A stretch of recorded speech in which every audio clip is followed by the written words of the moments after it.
college site did you see the most beautiful woman? That's a phenomenal question, Gino, and if I answer it, I'm immediately going to get fired. Paul Feinbaum, weekdays at 3 Eastern on the ESPN app and the SEC Network. WYNG 1410 Dayton, Dayton's ESPN Radio. ESPN 1410 Wing AM weather. Today we're going to have cloudy skies in the morning. That'll become partly cloudy for the afternoon time, high of 81. Tonight, a few clouds, low of 62 degrees. And tomorrow, for your Tuesday, partly cloudy and a high of 81. I'm Adam Zellick for 1410 ESPN Radio. Hey, here to tell you about my friends at Cordell Transportation. They're now hiring Class A CDL drivers and offering a $5,000 sign-on bonus. That's right, a $5,000 sign-on bonus. Home daily, dedicated lanes, and no-touch freight. Brand new equipment as well. Medical, dental, vision, and company-paid life insurance. Apply online at CordellTransportation.com. Cordell Transportation, driven to succeed.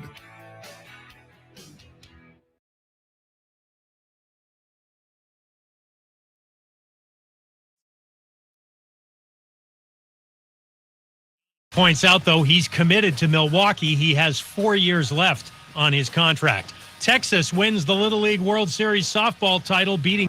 I want to take more chances with the embroidering. Henley's vision for a new clothing line is coming into focus. Dramatic. They'll need an on-staff photographer to put their collection in the spotlight. Why is no one taking shots of these? Indeed can help them hire great people fast. I need Indeed.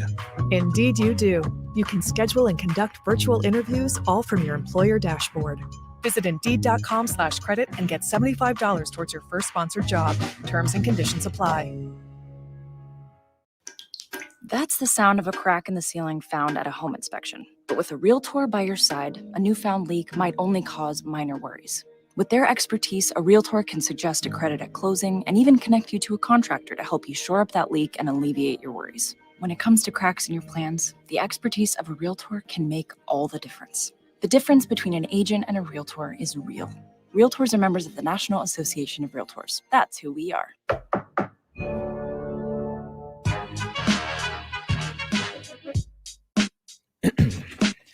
Nothing like being a little rusty coming out of the weekend here on a Monday. Welcome in. It's the Jocelyn Kenner Show with Kev Nash. Right here on Dayton's ESPN radio station, 1410 Wing AM. Mr. Kev Nash, welcome. What up, though? Excited for today's show. NFL preseason. Nothing like it. But it's a big week here in the Miami Valley. Again, high school football kicks off this weekend, and I cannot be any more excited. We're going to kick off the season coming up this Thursday night, our ESPN Dayton high school football game of the week. And, of course, it's Alter, it's Fairmont, it's Thursday night, this Thursday, 7 p.m. kickoff right here on 1410 ESPN Radio. Keith Byers and I will be on the call all season long, and excited to bring you high school football each and every week. And we kick it off coming up this week. Again, Alter and Fairmont. So right in our backyard. Right in our backyard, absolutely. And again, with high school football officially kicking off, NFL preseason in full swing, college going to be here before you know it. I know that their camps are kind of going on right now. We got to talk about something happened over the weekend that's definitely going to impact the Ohio State Notre Dame game on September 3rd, and it's not going to impact it in a bad way for the Buckeyes. If anything, it almost helps, and we'll talk about what that is coming up around the corner. But again, if you're just joining us, top of the hour here, it's the Justin Kenner Show with Kev Nash live here on Dayton's ESPN radio station, 1410 Wing AM. We're going to talk a little NFL AFC North action with Brent Sobleski from Bleacher Report coming up around the corner. We'll dive into a lot of things, including there's a lot of quarterback drama. When you think of the AFC North, there's a lot of quarterback drama. Now, some of it's drama, some of it's question marks, but question marks equals unanswered questions, which means uncertainty, which means drama, in my opinion. And the AFC North is just one of those things where there's a lot of drama going on. And, of course, there's the Cincinnati Bengals just sitting there minding their own business for once. If only more teams could be like the Cincinnati Bengals. I never thought I would say that. But, yes, it's a noisy division, that's for sure. But anyways, we'll get into that coming up around the corner. But you also had the AP Top 25 come out. Not a lot of exciting things there. Ohio State number 2 behind Alabama. Notre Dame might be, and depending on what the result of that September 3rd game is between Ohio State and Notre Dame, I'll be really surprised to see the gap between the Buckeyes and Notre Dame when we do get to that point. You've said it. You believe the Buckeyes are national champions when it's all said and done, but them being national champions doesn't really have anything to do with talking about the gap between them and Notre Dame, or does it? Big time, one of the top wide receivers, season-ending injury over the weekend at practice, which is really unfortunate. That's not what you look forward to if you're a fan of the Buckeyes and you're hoping to see a team get beat up on the field. You're hoping your team's doing it and not taking guys out. Right. I want Notre Dame to be fully healthy. I want no excuses. And I'm not saying this is an excuse if Ohio State pummels them, but at the same time, it is unfortunate. Notre Dame is very thin at wide receiver, and things just don't seem to be going, according to reports, as smooth for the Fighting Irish in camp right now, as the Buckeyes seem to be clicking in all cylinders. As all reports out of Buckeye camp, the defense is starting to click. They're much more aggressive. What does that mean as far as guaranteeing any success on the field right off the bat? Who knows? But it does sound like things are turning around in Columbus on the defensive side of the ball. That's for sure. Absolutely. But you talked about the injuries that are going on at Notre Dame, but there's a ton of season-ending injuries going on across college football. I saw the starting offensive guard for Texas is out for the entire season. One of their big-time transfer wide receivers is out for the year. So you hate that, man. We talk about this with the NFL preseason and everything like that. We talk about how guys get injured and that sucks and everything like that. Imagine it not even being a game. You basically getting hurt in practice before the season starts. That sucks, man. I hate when guys get hurt going into the season. We talked about this. Like, we can handle it when they get hurt during the regular season. As fans, we can't handle it when they don't even get a chance to get out there on the field to play and display their talents and everything like that, because that definitely disrupts the season and everything like that. But as they say, the show must go on. Yeah, the show must go on. And the show must go on. The show may not be fully underway right now, as again, these are the things about camp that I cannot stand. It's the injury news, and like you said, there's never a good time to get injured. It's not like, oh man, if only I would have got injured in week one instead of 2 weeks or 3 weeks to go before week one. Let me ask you though, is what's more depressing, getting a season-ending injury? And I'll have to talk to KB about this, but injuries stink no matter what. But getting an injury in preseason before you even get to week one, or getting all the way through the season and getting hurt right before the playoffs, what do you think is more mentally frustrating for athletes to overcome? And even from a fan's perspective, like, I think it's worse close to the playoffs because you're right there. You went through everything you did all season to get to the postseason. But at the same time, there's nothing like the excitement for a season to start. Yeah, I would say getting hurt in the preseason, because you don't even get a chance to get out there at all. Yeah. At least if you get hurt during the season or towards the end of the season, you got out there, you got to play, and you got to do what you love and everything like that. When you talk about that, I think about the whole situation with OBJ. He got hurt not only during play, but he got hurt in the biggest game of the season, the Super Bowl, and he was having a great game. So you just hate to see people get hurt in general. And then when you rewind it back to thinking like, all right, man, before the season even starts, you don't even get out there to display your talents. And you look at the wide receiver that got hurt at Texas, like he transferred to Texas to be in the Power 5, to be on that big stage, to be seen by more eyes and potentially NFL scouts and everything like that. Now he's gonna have to wait an entire year, rehab and everything like that to go through it. Then get your chance to be seen by the eyes and the scouts and everything like that. That's just horrible. 518-1410, 518-1410. From an athlete's perspective, what about a fan's perspective though? Or is it kind of the same reasons? From a fan's perspective, I'm a little different. I think getting hurt before the big show, before the playoffs and everything like that, because I've seen player X perform and, oh man, he's got 1,000 yards receiving, 10 touchdowns. They're playing so-and-so next week in the playoffs. And then you hear the news, breaking news into Sports Center, player X is going to be out for the remainder of the season with a torn blah, blah, blah, blah. Like, no, now our hopes and dreams are just totally flushed down the toilet. As a fan, I would rather them not have played the entire season to get my hopes up for us winning something and everything like that. So again, nothing really changes. The top 25 came out, the AP top 25. We talked about this, I believe, last Friday, talking about my frustrations with the polls are that Keith Byers, who is a top 25 voter now, when I asked him whenever he was asked to, or whenever he was, was talking about becoming a voter for the top 25, and whenever, through the process, was there any criteria? He said there was no criteria. It's just you're the criteria. What do you think? And I found that interesting because there are so many different ways of which you can analyze a team. Some people just dumb it down and say, well, they're undefeated, so they deserve to be in the top 10. Well, I think who they play matters. And then the who they play matters crowd speaks volumes, and they speak loudly when it's an Ohio State team or a Bama team who plays really good teams every week. You know which voters are not screaming strength of schedule? Bearcat voters. You know what I mean? Right. Like and that's not a shot at the Bearcats. That's just the reality of it. When there's voters that are propping up the Bearcats, they say, yeah, I know they haven't played anybody, but then there's the Ohio State and Alabama voters who are like, how could you not vote for them? Look at who they're playing. They may have one loss, but they play people to where you don't. And maybe, obviously last year, Cincinnati proved it. They beat Notre Dame, and they did what they beat Indiana. They beat Power 5 programs. They did what they were supposed to, and they went undefeated and won their conference title. But one thing that did not change in the AP Top 25, Cav, a lot of very similar. There really wasn't a vast difference at all in this. 4 Big Ten teams.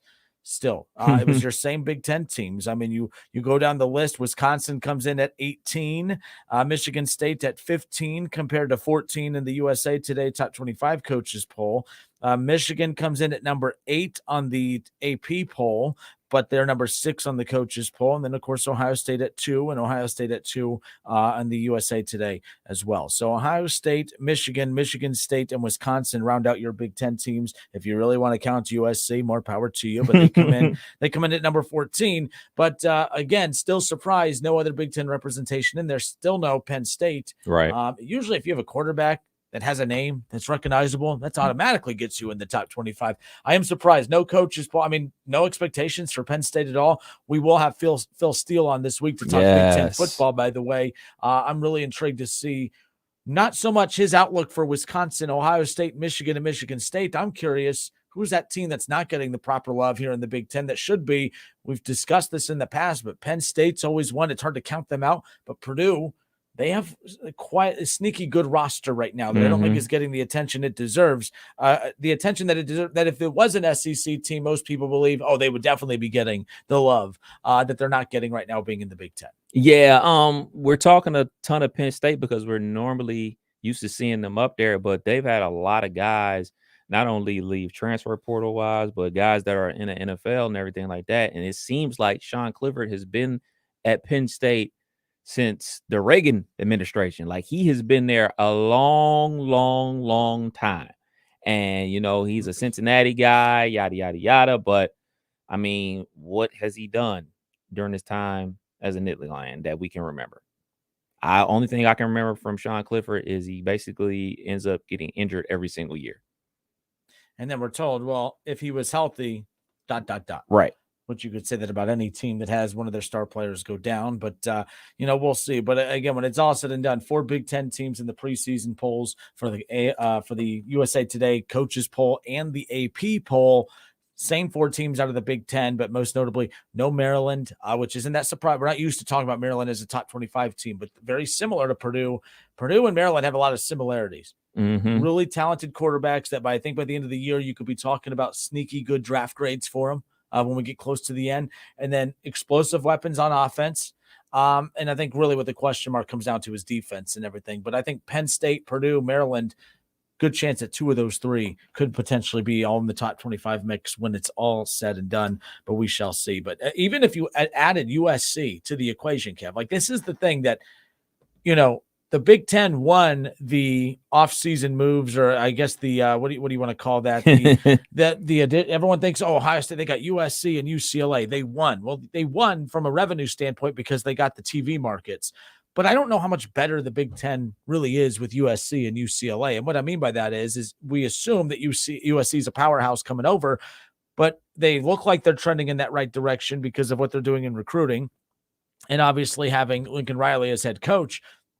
But if this was the Big Ten landscape, Kev, one of the 2 that you added is not in the top 25, and not that that's a end all be all, but at the same time, it's not as if you got 2 football powerhouses. You got revenue powerhouses. Right. You didn't get football powerhouses. That's why I think I'm changing my vote on which conference got the better of the reforming of the conferences, if you will. The SEC getting Texas and the SEC getting Oklahoma, I think they definitely won that one. I was leaning towards the Big Ten with USC and UCLA. They won the money power, or the power of the money swing, of course, but from a competitive standpoint, I mean, it's just, again, it's another realization of, oh yeah, maybe we didn't get the best football programs out there. They're not even the best teams in the Pac-12 right now. Yeah, so. the Oklahoma is the best team of those 4 teams to make the move. No doubt about it. I mean, they've been to the playoff multiple times, and everybody's going to bring up, well, they didn't win it, but they were in it. They were one of the 4 multiple times, everything like that. I'm very curious to see how Oklahoma is going to do now. Now they got Venables as the head coach. He used to be the defensive coordinator there. Now he's the head coach there and everything like that. I want to see if that recruiting train continues. You know, they were basically able to go into the state of Texas and take whoever they want and bring them to Oklahoma, and go to California and handpick guys that they wanted and everything like that. I'm curious to see if that's going to be able to continue for Oklahoma. 518-1410, 518-1410. That's the number to call and jump in on the conversation. I'm Justin Kenner. He's Kev Nash. Again, no drastic changes with the top 25 with the AP poll. When you look at the difference between the AP and, of course, the USA Today top 25 coaches poll.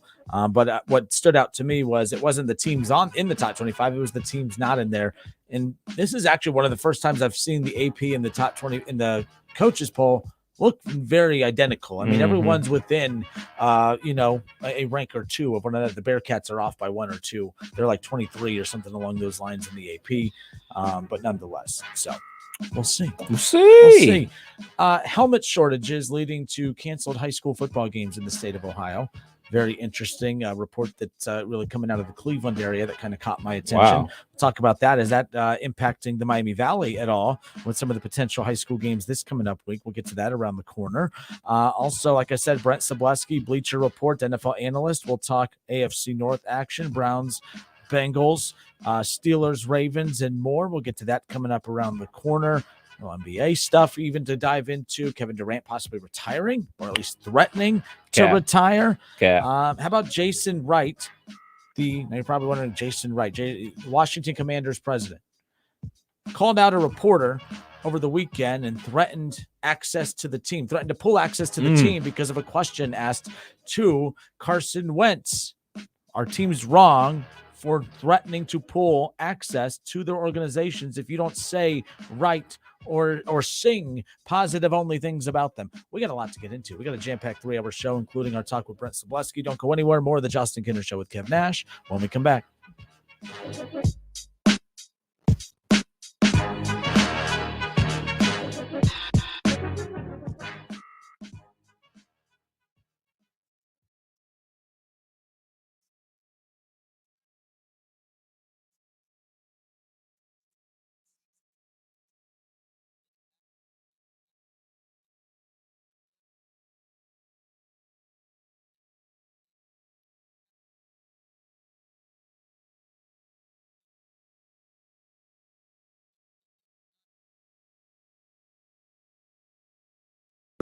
Thank you for calling. How can we help your lawn or garden today? Yes, I wanted to see about obtaining some mulch. Yes. Much of what, sir? No, mulch. Much? Mulch. Much? Mulch. I just bought new trees for our office space's property.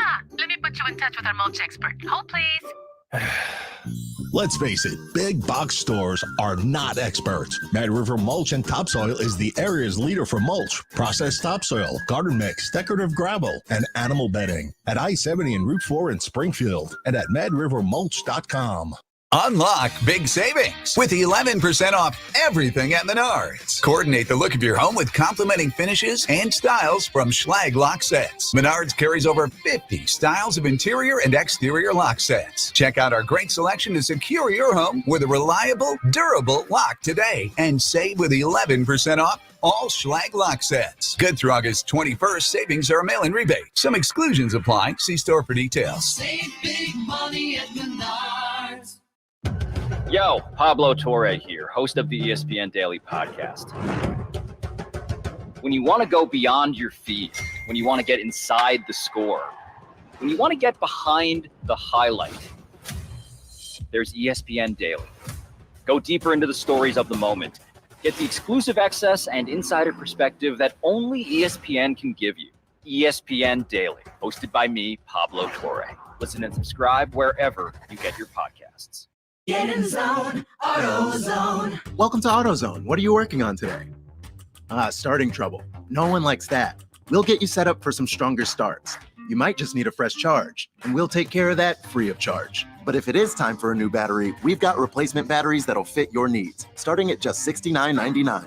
You can learn more about our battery selection at AutoZone.com. That's what makes us America's #1 battery destination. Get in the zone, AutoZone. Claim based on data from the NPD Group 2021. I wanted to know why some people who get COVID-19 get it so bad. I found out it may be because they have a high risk factor, such as heart disease, diabetes, being overweight, smoking, and asthma. Even if symptoms feel mild, these factors can increase your risk of COVID-19 turning severe. So if you're at high risk and test positive, there are things you can do, like asking your healthcare provider if an authorized oral treatment is right for you. Learn about an option at treatcovid19.com. This message is sponsored by Pfizer. Need an appliance? Shop the new appliance truckload event at Lowe's, going on now. From refrigerators and ranges to dishwashers and laundry pairs, we have a large selection of appliances from the brands you trust. Plus, get store-wide savings by shopping other in-stock categories. Go to your local Lowe's store or visit Lowes.com to shop the appliance truckload event and find what you need now. While supplies last, valid through 8/17. Chase loves soccer. I'm Chase Greer, and I'm 12 years old. And his dream is to turn pro. That's why Chase and his family make sure he's always having fun and squeezing out his best with Go-Go Squeeze. Okay, buddy, let's break for a Go-Go Squeeze. Go-Go Squeeze Fruit on the Go pouches are a nutritious snack made from 100% fruit with no sugar added. That's my boy! Because when you nurture your kids, you squeeze out the best in them. Squeeze out their best with Go-Go Squeeze. Not a low-calorie food. Products range from 11 to 13 grams of sugar and 60 to 70 calories per serving. God, I'm so stressed. Our business is growing. We've got people all over now. Uma. What is that? Meditation? I'm recommending Uma and their all-in-one phone, video, and collaboration solution. Uma? Yep. Switching to Uma is a cinch. Just $24.95 per month per user, plus taxes and fees. Uma. Now you're feeling it. Visit Uma.com. That's OOMA.com to learn more. Uma. Smart communications for the smarter business. Staples stores are a new world of possible with innovative tools for small business and remote workers and learners. Explore more at your local Staples store or staplesconnect.com. Need an appliance? Shop the new appliance truckload event at Lowe's, going on now. From refrigerators and ranges to dishwashers and laundry pairs, we have a large selection of appliances from the brands you trust. Plus, get store-wide savings by shopping other in-stock categories. Go to your local Lowe's store or visit Lowes.com to shop the appliance truckload event and find what you need now. While supplies last, valid through 8/17. I wanted to know why some people who get COVID-19 get it so bad. I found out it may be because they have a high risk factor, such as heart disease, diabetes, being overweight, smoking, and asthma. Even if symptoms feel mild, these factors can increase your risk of COVID-19 turning severe. So if you're at high risk and test positive, there are things you can do, like asking your healthcare provider if an authorized oral treatment is right for you. Learn about an option at treatcovid19.com. This message is sponsored by Pfizer. He's a former Buckeyes great and now a college football Hall of Famer. And don't forget about his 13 years of NFL experience playing for the Eagles, Dolphins, Jets, and the New England Patriots. He's Dayton's own Keith Byers. Hang out with him every Monday at noon on the Keith Byers Show, presented by Lee's Famous Recipe Chicken.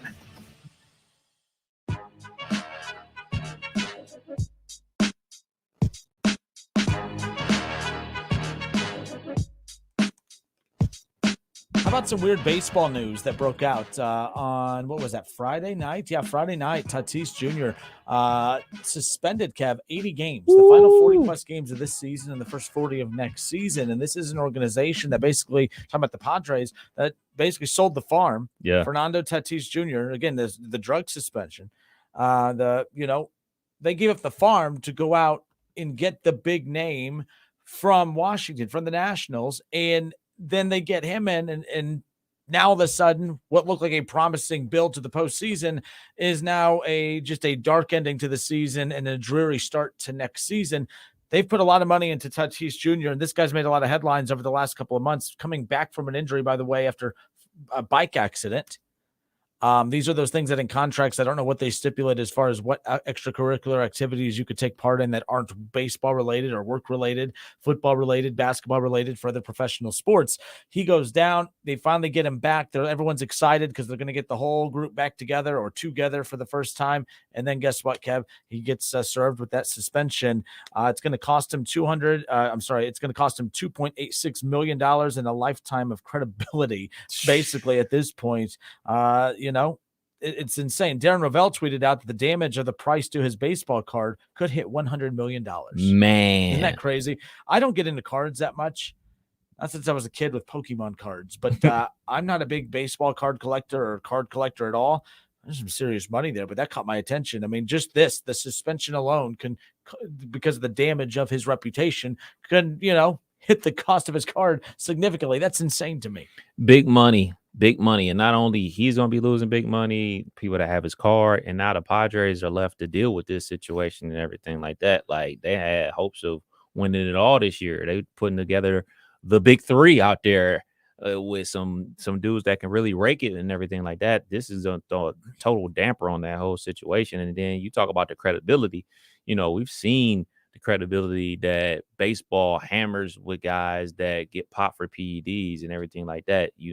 Sammy Sosa, Mark McGwire, like these Barry Bonds, like these things stick to these guys forever. And I mean, they can't shake it. They just can't. The only people that I think that have been able to shake these type of situations were David Ortiz and who else? Maybe Alex Rodriguez. Like everybody else, whenever you bring up their name, that's the first thing that people think about. So that's going to happen to him now. Well, it is. And it's one of those things where he's not the most built individual. He said he was taking some things to treat ringworm. And I don't know about you. I don't know what goes into treating ringworm, but I don't think I've ever put a needle with performing-enhancing drugs in my arm. Like, that should do it. That ringworm will be gone in no time. Actually, I don't think I've ever had ringworm, but if I did, I don't know if performing-enhancing drugs would be the first, at the top of my list of ways to treat that, nonetheless. But man, ringworm, I ain't heard that one since elementary school. Yeah, that's strange. You just gave me a flashback. Quick story. I won't say his name, but he knows who he is. He's probably not listening. He lives all the way up in Cleveland, but he caught ringworm so bad when he was elementary school. He was obviously wasn't at school, but like he wasn't there for like a month.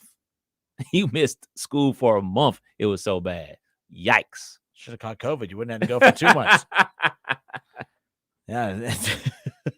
But all right, again, it's the Justin Kinner Show with Kev Nash right here on 1410 ESPN Radio. Let's be clear. We saw the Browns and the Bengals playing their first preseason game over the weekend, Friday night, both the Browns and the Bengals. Deshaun Watson, an absolutely, just a very weird series of events.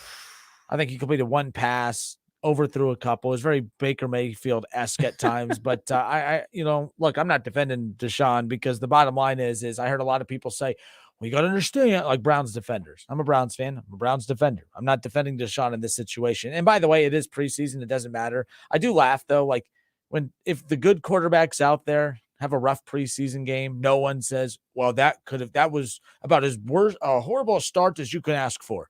Deshaun has a bad start and everyone loses their mind. They're enjoying it. Look, they're going to root for him to fail every game moving forward. Okay, that's the reality of it. I used to think the same thing about Baker. I think this is that times 100, and rightfully and understandably so. But at the same time, I'm hearing a lot of excuses be made of, well, Deshaun Watson, you got to understand this.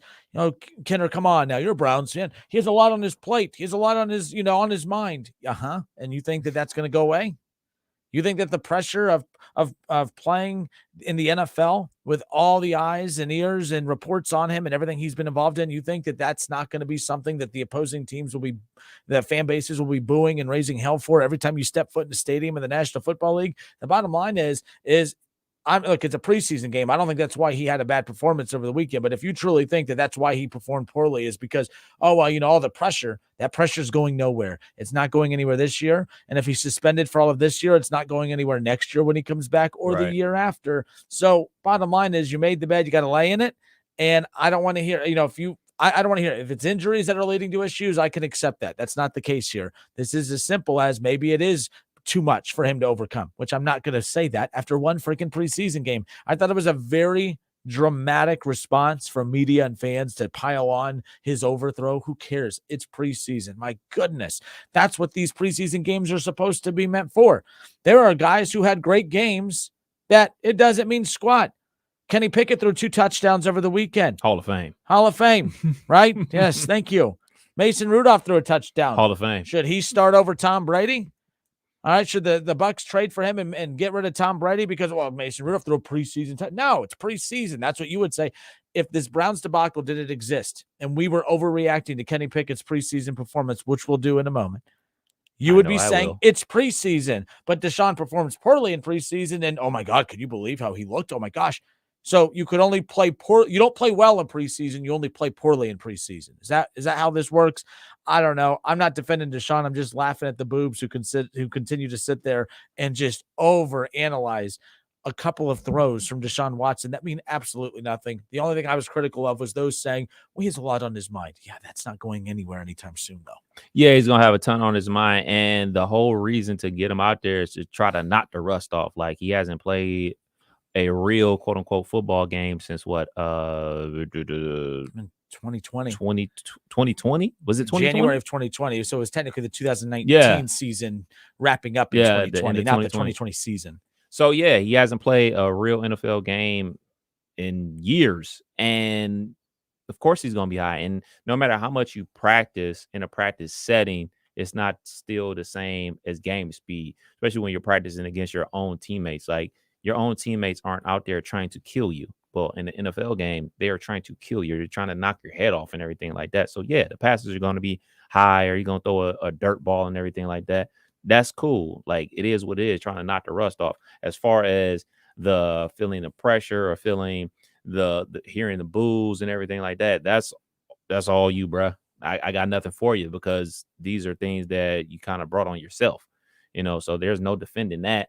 But I think the biggest thing to come away from this whole preseason thing was his apology prior to the game. Did you hear it? I did, and not being mean, whatever. Like, nothing's genuine at this point. Had this apology come out right when all this came out, hey, there's some things coming out that paint me in a bad light. I promise you that I did not do these things, but for those who are being impacted by this news coming out, I sincerely apologize. I did, but he's been adamant that I've done nothing wrong. I've done nothing wrong. I've done nothing wrong. And then is told that, hey, the NFL is weighing a year-long plus suspension because of no sincerity or no empathy at all from you whatsoever. Mm-hmm. Then you hear that, and now you come out. This is why I think it's pointless to talk if you're Deshaun at all anymore, because nothing that you say, it's a lose-lose situation. People wanted him to apologize. He apologized. And what do people do? Yeah, but he didn't mean it. And I know that sounds like that's what I'm saying right now, but I was saying from the beginning, just don't talk at all. We're past the point of your comments meaning anything to fix anything. You had that moment, I think, earlier on in these stages. Now it's okay. You're adamant you did nothing. So just sit back and let the process take care of itself. But I'm not saying that hurt, but at the same time, I don't think that anyone heard it and thought, oh, wow, he's really sorry. I don't know. I don't know. I feel like it was a PR move is what it was. Yeah. I don't think it moved the needle at all for the NFL. When I heard it all, I thought it was a little late, bro. Okay, cool. A little late. Yeah. Just like if that's how you felt or whatever, then you probably should have said that prior to, because all people are going to do. And the first thing I thought about was like, all right, you said you didn't do anything wrong. Then you settled cases, and you still said you didn't do anything wrong. Now you're apologizing, and you're still trying to settle this last case and everything like that. If you kind of we talk about get ahead of it and everything like that. And obviously that's not the strategy that him and his team wanted to go with. And now this is quote unquote a new strategy that they're going with. It just seemed very scripted and everything like that. And we also got to remember this. He can't say, I'm sorry for X, Y, and Z. He still has to be very vague, because he's still trying to settle another case and everything like that. So I'm with you. Just don't say anything, because it's not going to put you in a better light right now. You just let the system play out. And then if you want to apologize afterwards and, basically be along the lines of you know what, I'm seeing myself being put in the light that I don't think that I should be. I've been seeking counseling, and so I do see the error of some of my ways and everything like that. So I want to apologize to those people, but like it just seemed very hollow and just too late. It's just too late. Yep. And and again, there's a lot of female reporters out there, but I just thought there was way too much PR placement in place. Like, let's get a female reporter to ask these questions. Again, I don't care about that. What my point is, though, like people could see through that. Yeah. Like, hey, we need a female reporter to be asking me the tough questions so that it looks more sincere when I'm apologizing. Like, all of it is too PR-y for me, and there's no genuineness at all. And I'm not like anti-Browns here. I'm just anti-BS. And I just thought that was and then so perfectly timed to place it right before kickoff. Like, come on, this was all about trying to quiet down the noise. And I think you just made the noise worse, because I think staying out of the spotlight as far as just letting the headlines take care of themselves, because you're not going to control this narrative. Right. If Deshaun and his team has the arrogance to think that they can control this narrative, they are mistaken, because I don't even care. There's not an apology out there, or there's no words out there that will get everyone to believe anything. So I don't know. It's just one of those. I thought it was kind of, the intention was to do what they tried to accomplish, and that was to divert some of the attention, the hatred away from when he stepped foot out on the field. And I think sometimes it just makes it worse. But yeah, this is the first time we heard Deshaun's voice since March 25th.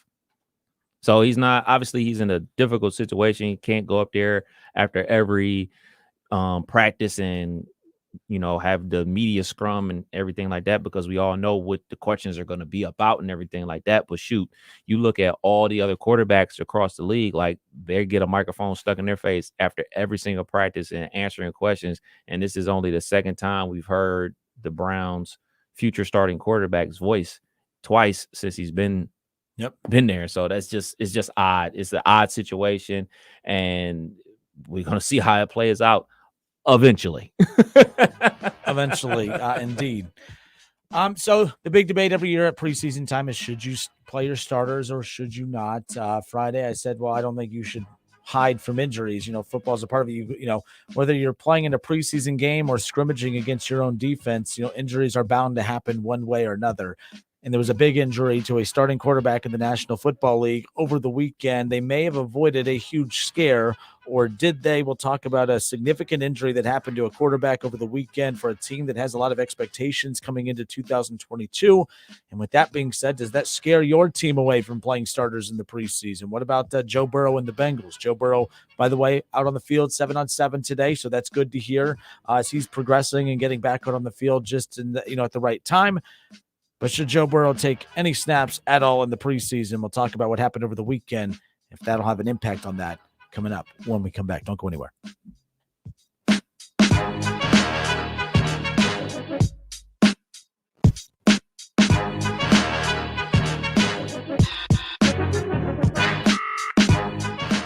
Listen, stream, watch. It's the Justin Kinner Show with Kev Nash, right here on Dayton's ESPN Radio, 1410 Wing AM. Now's the time to get a great deal on Kubota construction equipment, featuring durable Kubota engines, more comfort, more productivity, more get it done right. The Kubota construction lineup shows up ready to work every day. Right now, bring home select Kubota equipment for 0 down, 0% APR for up to 36 months.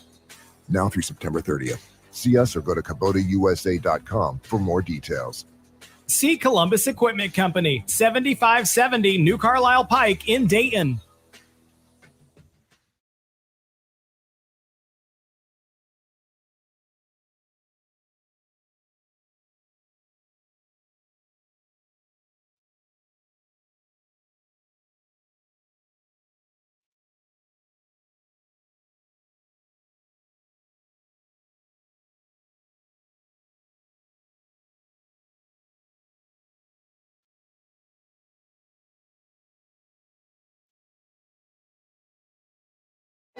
Welcome back to Ohio's newest game show, Beat the Stigma. Final question. Drug addiction is often the result of what?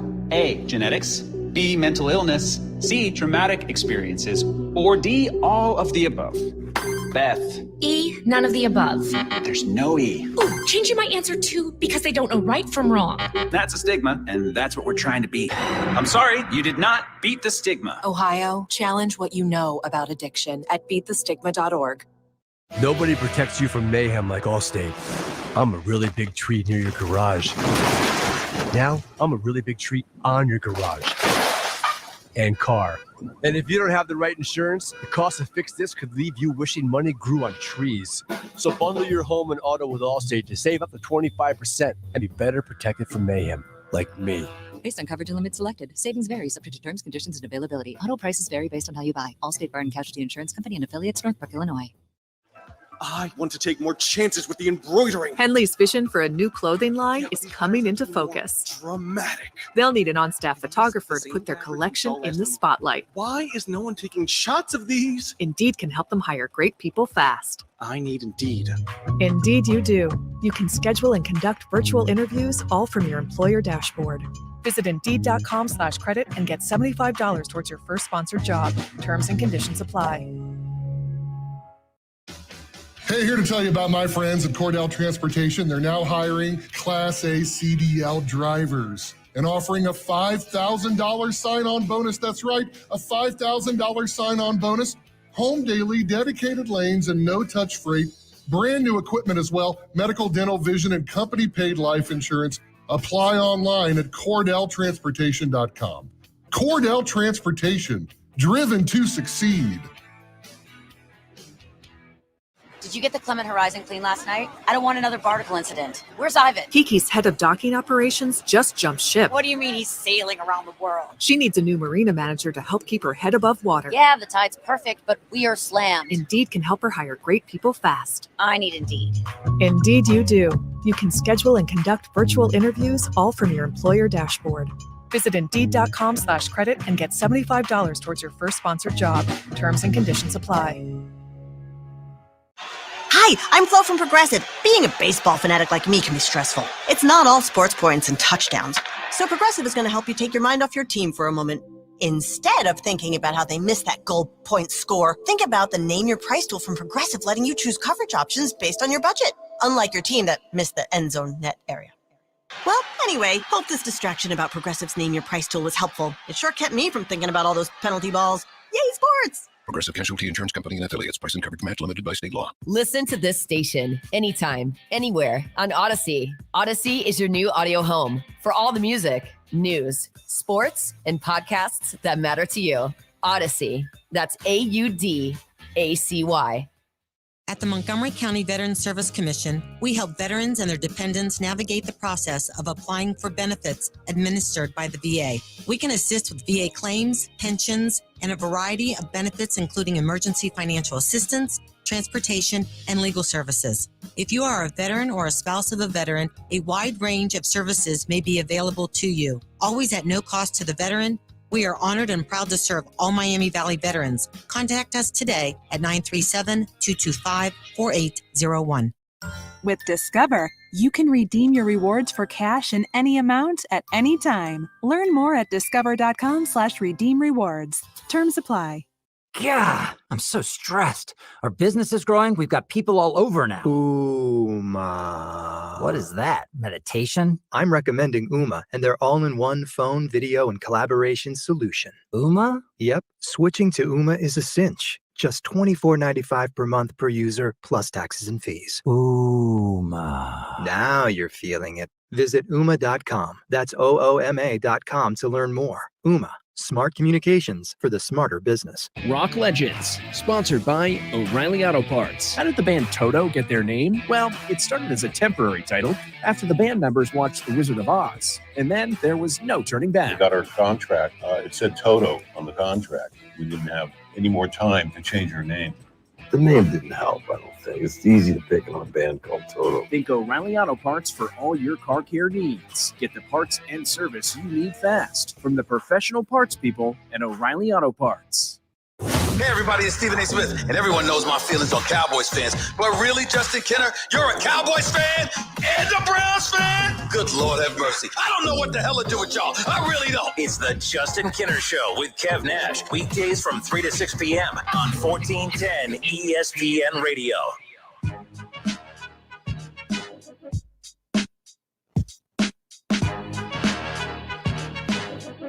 Happy Monday. It's the Justin Kenner Show with Kev Nash live here on Dayton's ESPN radio station, 1410 Wing AM. Off and rolling here on a Monday. As I said, Kev Nash, welcome. Hope you had a good weekend. Solid weekend. Weather is cooling down a little Love bit. it. Been in the 80s, man. Not scorching and everything like that. Feeling it. Went out to the African American Wellness Walk on Saturday. Went to a community cuts for kids on Sunday at City Gear on Siebenthaler. Out in the community. That's where I'm at. I went to Yellow Springs over the weekend. It's my first time just kind of walking around Yellow Springs. Very different vibe over there. I mean, I just sat back and people watched. I had a good time, but no, we went hiking in a couple of trails up there in Yellow Springs. Nice. Went to the Yellow Spring. I mean, what is that? That David Letterman and the Yellow Spring? Yeah, the Yellow Spring. The Yellow Spring. You know what? Our guy Hooper's probably listening. And what up, Hoop? I still haven't been to Young's Dairy.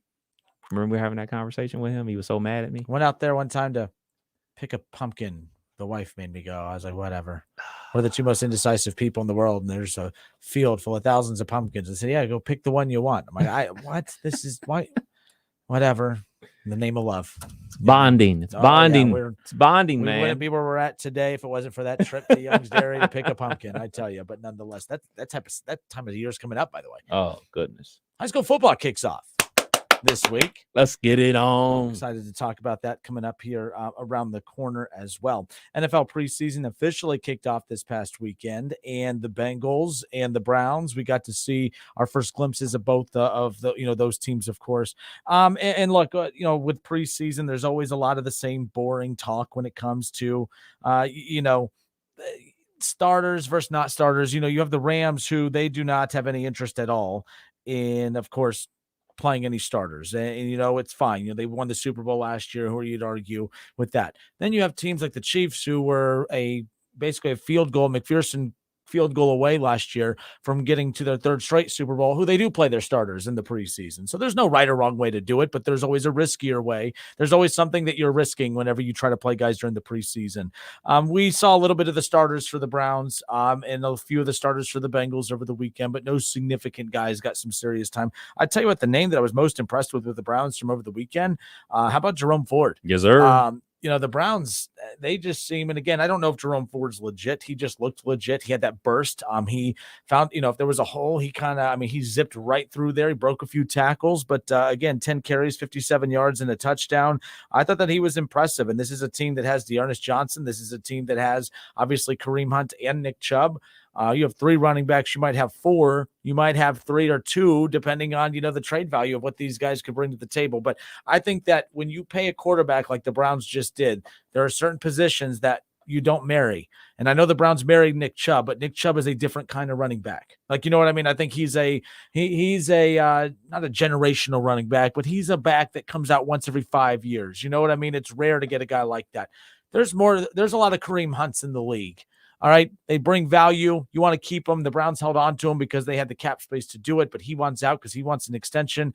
I think that every day that goes by, Kareem Hunt loses more and more leverage. He lost leverage because of Dearness Johnson, and I think he may have lost even more leverage because of this Jerome Ford kid from Cincinnati, from the Bearcats. So I'm excited about the running back room for the Cleveland Browns. But that was my big takeaway for Cleveland. Deshaun, I didn't care about that mess that happened on Friday. Whatever. Let's say he completed 4 of his first 4 passes. Are people praising him right now? No.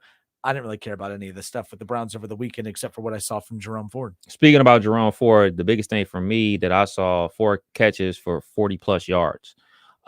He does a lot of the same things that Kareem Hunt does. Now, normally we talk about guys that catch the ball out of the backfield. We're talking about scat backs and things like that. Guys that can't run between the tackles. A name like Eric Metcalf. comes to mind, throwing it back to a Browns player that used to catch the ball out the backfield. But the things that made Kareem Hunt special is he can still run between the tackles, and he still has good hands and everything like that. And the same thing for Jerome Ford. So my thing about Kareem Hunt, if I'm a Cleveland Browns fan, I'm dangling him out there, not for picks, for a potential wide receiver, because David Bell isn't on the field yet. Somebody else just got hurt, and you need another wide receiver to go out there. I mean, Swartz is still out here dropping the ball left and right. So I would dangle Kareem out there. OBJ school of wide receiving. I would dangle him out there to see if I could get a potential starting caliber wide receiver. Yep. Whether I'm with you. Look, at the end of the day, what happened to Miami over the weekend? They lost someone key, their safety. They lost some key pieces as well.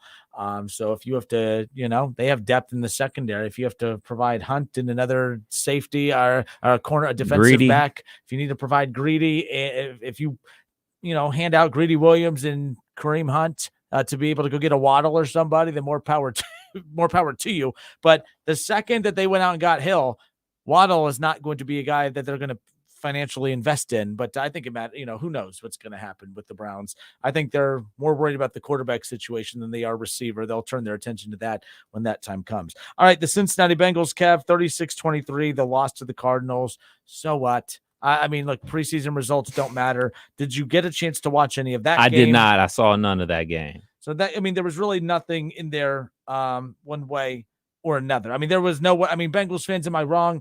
Was there anything that you were looking forward to seeing the preseason on Saturday or on Friday night that, you were shocked by?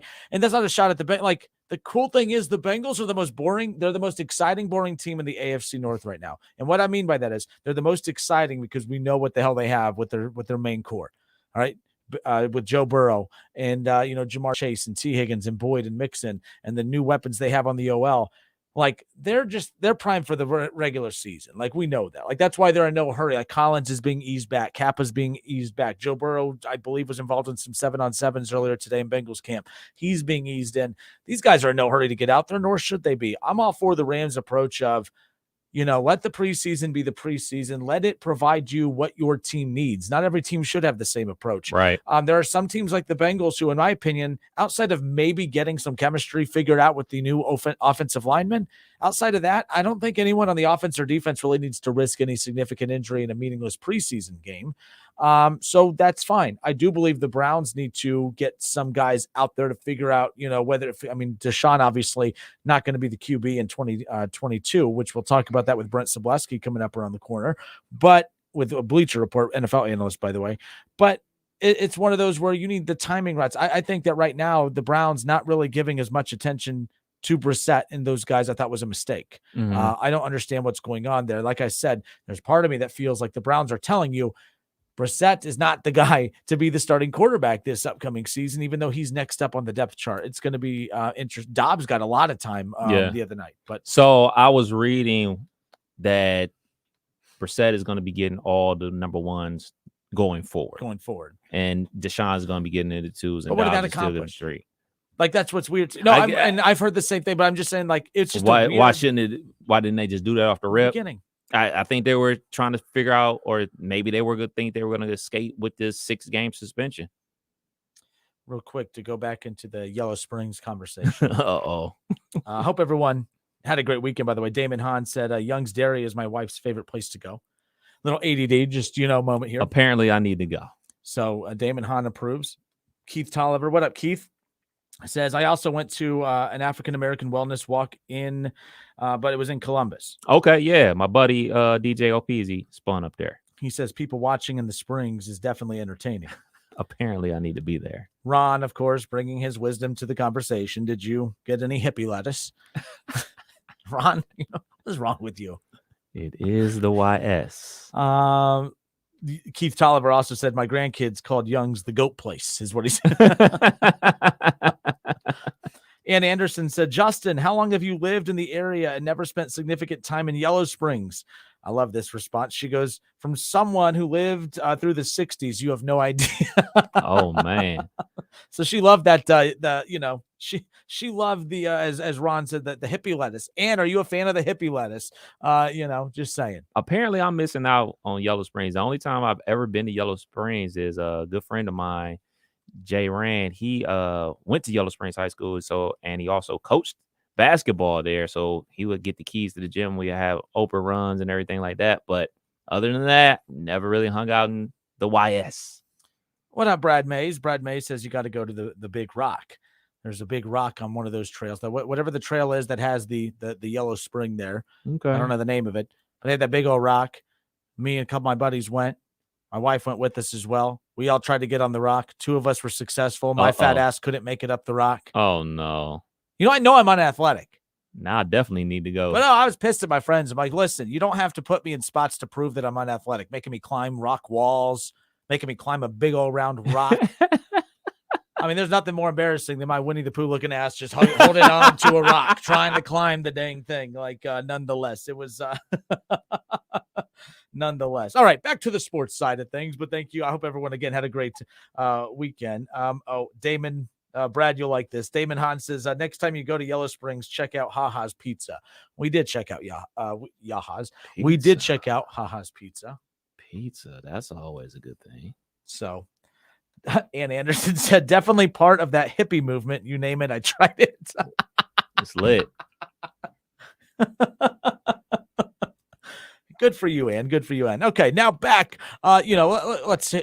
Oh, there we go. The NFL music is off and rolling. By the way, Brent Sobleski, Bleacher Report, NFL analyst, joins us coming up 5 minutes from now. We're going to dive into the AFC North, all right, to talk about the headlines there, talk about how boring the Bengals are.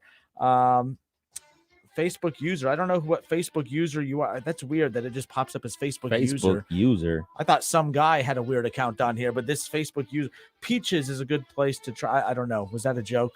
Don't click the link. Yeah, I didn't know. Sounds like a strip. Is that like a strip club in Yellow Springs? I don't know what's all happening there. Nonetheless, but all right, Bengals fans. Last thing before we close out this part of the conversation. Look, the Browns. I was able to pull out a couple things I liked. Like I said, Jerome Ford. I thought that was an interesting development there because we know how deep the running back room is for the Cleveland Browns. It might have got even deeper now. And I thought that was a surprising draft pick too. When that happened, I remember that was a late draft pick. And I was like, ooh, that might have been one of the steals that we're not talking about. And it's going to give the Browns even more flexibility as far as weapons that they can use for trade pieces to maybe acquire some more draft picks, whether it is to get Garoppolo or just to replenish some of the more, needy skill positions, wide receiver being one of those. Of course, I have been told that Peaches is legit. Always good live music. I'm still not. I don't trust our listeners. I feel like I'm being set up. I know, right? Like I don't trust it. It possibly is. Don't Google it on work equipment. They say I don't know. Someone else said Peaches is a good play. Some guy said this Facebook user is a coward hiding behind a troll account because that's what everyone says. All right, Peaches is legit. Peaches is legit. Apparently, what is Peaches? Steve Keaton says Peaches is a legit place, great place. Wait, why? What do they do at Peaches? Says they play a lot of bluegrass. Okay, I see. I don't know that. All of this just sounds. They play grass. Yeah. All right. So Keith Tolliver says Peaches is a bar. Okay, there we go. Grill, it's a bar and grill. It has live bands, live music, and great food. All right. There's a lot of people who are a fan of Peaches. Justin Kinner Show with Kev Nash live from Peaches coming at you. Let's get it. Here in the near future. Buckeye pregame. Brad May says, Kinner, you saw Peaches. The logo is a pepper, which makes no sense. All right, whatever. All right, with the show, we're going to Yellow Springs. We should just we'll bring the mics and we'll just walk up and down the streets of Yellow Springs. Let's do it. Like a plan? Let's do it. Sound like a plan. All right, let's get back to it. Some guy says Peaches is just a hipster hangout. Man, Peaches got everyone's attention. Apparently, it's the spot. Someone said if we do the show Peaches, they'll be there. All right, I'm getting on the phone with the folks at Peaches. Dial them up. Assuming it's still a bar and grill. I've probably just been, whatever. All right, folks, let's talk some NFL. NFL analyst Brent Sobleski, Bleacher Report. We'll take a dive into the AFC North. Kev's team, the Steelers. They might have had a couple of their quarterback questions answered over the weekend, or did more questions come about from the performance of the Steelers over the weekend? We'll get to that. Plus Lamar Jackson announcing that he's going to play this upcoming season, that the contract status and the negotiations will be put on hold until after this upcoming season. Good decision, bad decision. That's what everyone was talking about today. But what does this mean for the future negotiations between Lamar and the Ravens? And then the Cleveland Browns. Still more questions than answers coming out of the weekend as we all sit here and just wait for the announcement of the NFL as what's next for the suspension of Deshaun Watson. And then there's the boring Bengals. In fact, there's nothing to talk about with them. They are doing what they're supposed to. Winning, resting their good players, getting healthy. Well, we all talk about Lamar and his mom being his agent, and Deshaun and his suspensions, and Kenny Pickett, Mason Rudolph, or Mitch Trubisky. There's Joey B sitting over there listening to the latest Kid Cudi album, just waiting for week 1 to get here. We'll be back in just a moment.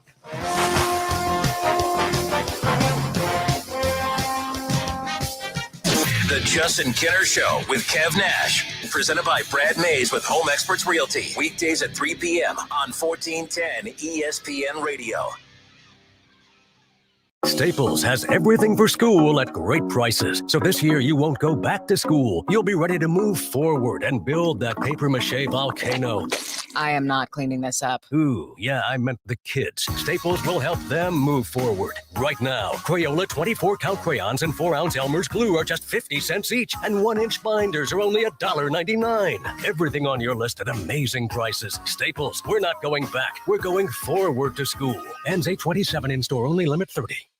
We tried Dynovite for gut health and immune support, and after a couple of weeks, our little Gizmo was acting like a puppy again. His coat was shinier, he had a lot less scratching and shedding, and he seemed like his happy old self. My dog smelled and scratched constantly. We bathed and sprayed her, took her to the vet, but no results. Now, a little Dynovite in her food helps Bella keep her beautiful coat with no scratching or smell. Get 10% off your next order of Dynovite nutritional supplements for dogs at Dynovite.com. Happier, healthier with every bite. Over 1 million pets helped with Dynovite. All right, welcome back. It's the Justin Kinner Show with Kev Nash, live here on Dayton's ESPN radio station. Let's take a dive into the AFC North, and joining us now to take care of that for us, of course, is none other than Brent Sobleski with Bleacher Report, NFL analyst. Brent, welcome in, sir. How are you? I'm doing well. Thank you for having me again. And it's that most beautiful time of the year, preseason football, everyone's favorite, right? Well, look, me and Kev go back and forth on this all the time. I mean, I'm weird, and I love preseason football, not because of, the exciting action on the field or just the clean football years. It's just football. It's NFL. We talk so much. I mean, we try to literally squeeze every bit of content out of any NFL topic for months and months and months in the offseason. And now we're at least watching guys wearing the jerseys of those NFL teams. It may not be the main guys, but I still get my NFL fix, and it's good enough in the meantime until week 1, of course. Well, I was being facetious. I actually believe that there's value in preseason football, to be blatantly honest with you. And it's not necessarily whether your favorite player is on the field or not, most likely not, but it is beneficial for incoming rookies, for the lower guys on the roster trying to earn their spots and hopefully staying healthy along the way. So it can be highly beneficial in that regard. And when it comes to filling out what's essentially a near complete roster in most cases, that's one of the biggest lies in the NFL, is that it's where you're earning your spot. In reality, most of those spots are already filled, whether it be through free agency and what you signed for, status of your draft pick, and so on and so forth. But there are a few that can still earn their positions, and that is really where the value of preseason lies. Brent, the Bengals drive me nuts. They're boring. They have no drama. They're just kind of sitting there, just doing non-Bengals-like things. And you look at the rest of the AFC North. The Browns were used to chaos there, but, a lot of question marks. The quarterback position is really what's kind of headlining the AFC North as a whole. You look at the Ravens, Lamar Jackson, who's, been very quiet this offseason. He's been behind the scenes along with his mom representing him, of course, kind of working out the contract with the Ravens. Looks like they're going to move forward one way or another, him playing this year with or without a contract. So there's a lot up in the air there. The Browns, they have no clue who the hell their quarterback is going to be. Is it Jimmy Garoppolo? Is it Jacoby Brissett? Is it 6-game suspension, a full season suspension for Deshaun Watson? You never know there. And then, of course, the Steelers, Kenny Pickett, who had a good preseason performance, Trubisky, Mason Rudolph. Question marks at quarterback all over. And then there's the Bengals sitting there just kind of chilling with Joe Burrow. It's weird seeing the Bengals be the quiet one of the bunch at quarterback right now. Sir, no drama. I don't know if you heard, but they just renamed their stadium. Drama, sir, plenty of it. Especially when you're on the east side of the state and you go and you're near Pittsburgh, and all of a sudden it's no longer Heinz Field. Boy, you want to talk about a big changeover for a fan base. And again, I'm joking around because of the time of the year, but the reality is this is the best position you want to be in as a Bengals fan.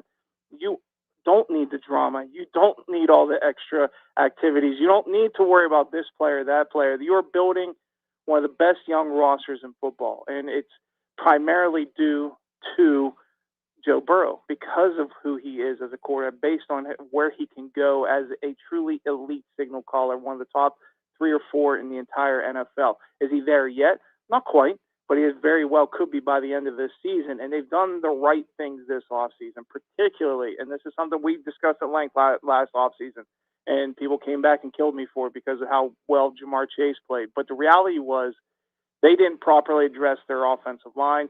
When it came down to crunch time in the most important game of the year, it failed them. And it's the primary reason they're not currently Super Bowl champions. So you go out and you go and sign Alex Kappa and Lael Collins. You know, you have those people now up front to properly protect Burrow and allow him to blossom fully to become the God tier mode of what he could potentially be. And I think he has that type of upside. I really do, because when I watched him at LSU, and I've stated this publicly, his single season at LSU is the best I've ever seen from a quarterback prospect, ever.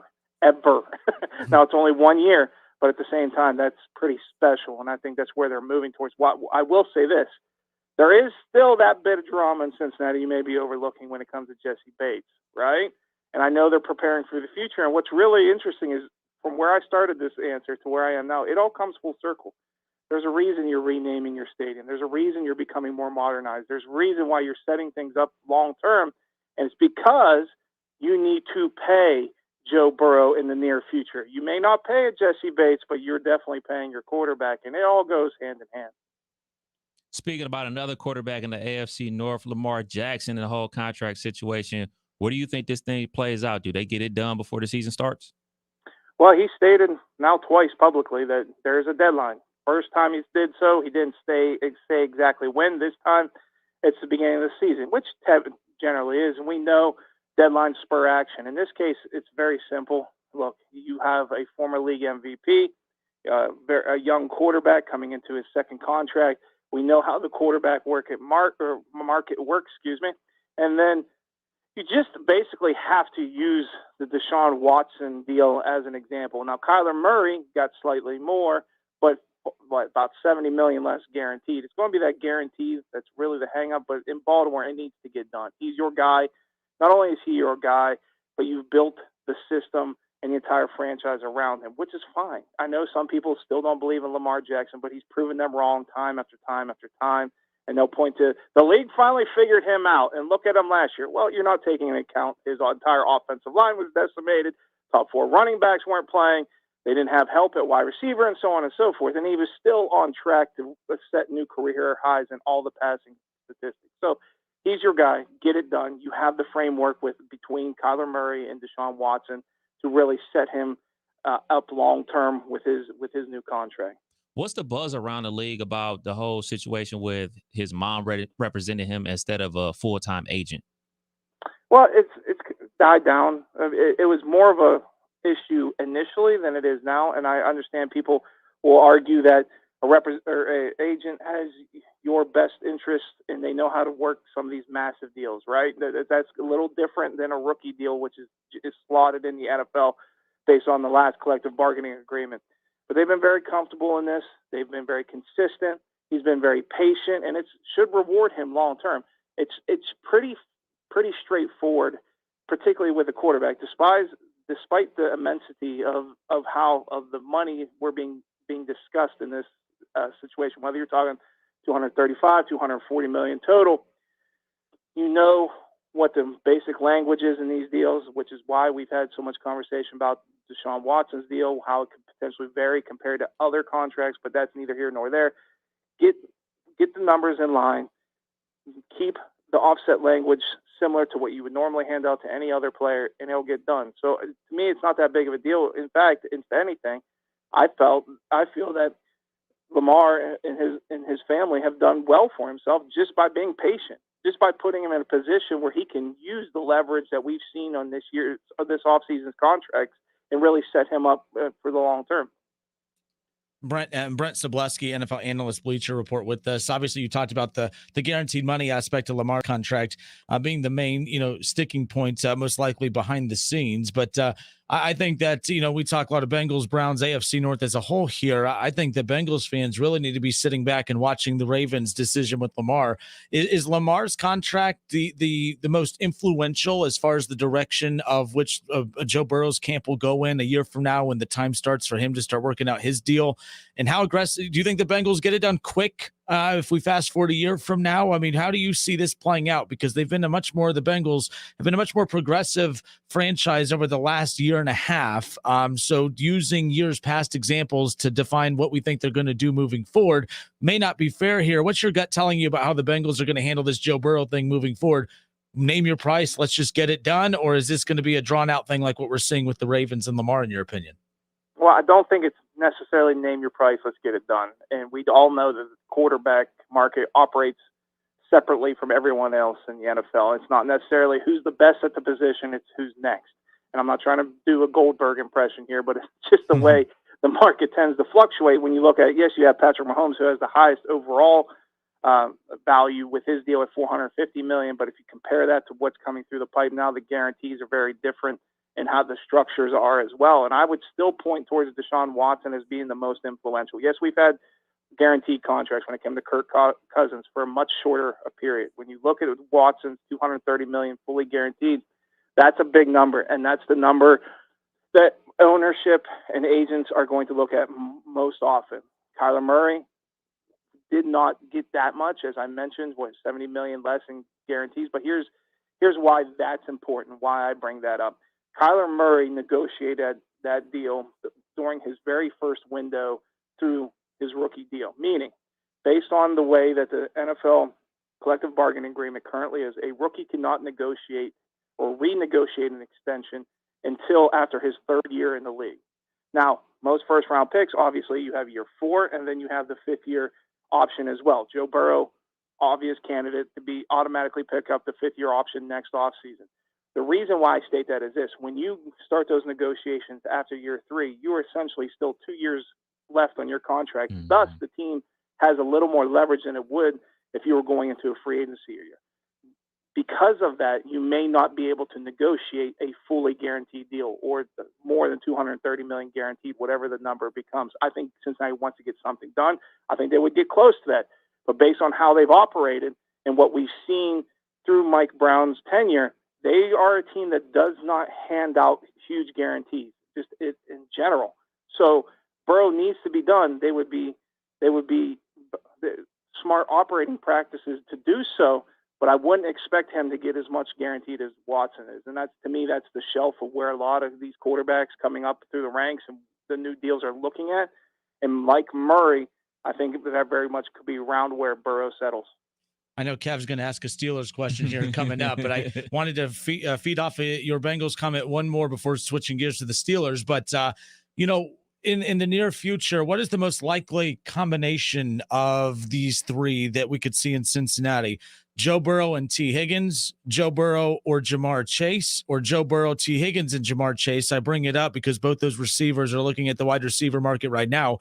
We know Burrow's going to make bank, and we know one of the two receivers is going to make bank, but what's the chances of all three of those guys getting paid to market value, and the chances that the Bengals find a way to make that work? And you do that, at the risk of really kind of hurting yourself defensively. But how do you see that unfolding? Because this idea that the Bengals could do $25 million a year plus for both wide receivers, plus the near $50 million a year for Joe Burrow, I always know people like to come back and say, well, the cap's going to raise here coming up soon. And I said, well, just because there's more money available, that just means that's more money available for those star players to seek, which means it's still the same, ratio, in my opinion. How do you see that working out when it comes to the trio of those three as being the future of the Bengals? Yeah, and the name you didn't bring up there that could be consequential in this conversation is Tyler Boyd, based on the extension he previously signed and his yearly average salary. And yes, you're correct. With the incoming TV money, with the consistent acceleration of the salary cap, there will be room to get deals done, but it's allocation of resources and where you want to spend those. As we've discovered this offseason, when you look at where the Cincinnati Bengals are, and specifically the wide receiver position, it's essentially become the fifth premium position. Money doesn't lie in the NFL. What teams value shows up in what they sign players for. And I know that sounds so obvious, but for decades we have had these four premium positions: quarterback, left tackle, cornerback, and pass rusher, right? Well, now wide receivers, the top wide receivers, are making more on average than your left tackles and your cornerbacks. So it shows where the game is changing and where philosophically teams have to make decisions. And when you make those decisions, where are you going to allocate those resources? And so obviously Cincinnati has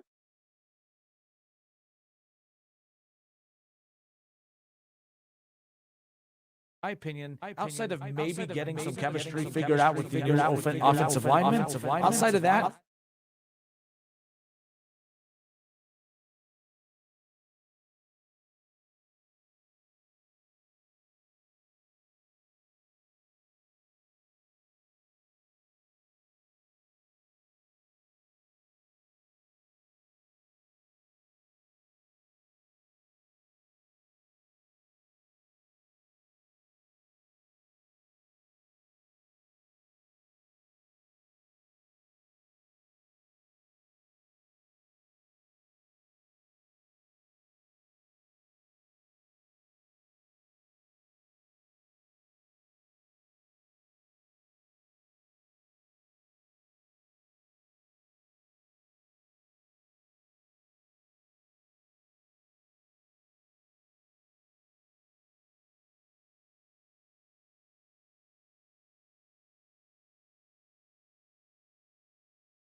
with how efficient Mitchell Trubisky looked. I'm like, wait a second, is he better than I thought, or is this Seattle defense worse than I thought? Well, I think we got our answer as the game went along, because Seattle didn't stop any of the quarterbacks and they were behind center. And I'm not trying to downplay Pittsburgh's options, because it's obvious to me where this is headed. I know they went out and got Mitchell Trubisky on day one of free agency, but you also literally spent all offseason whining and dining every single quarterback prospect you could. You settled on Kenny Pickett.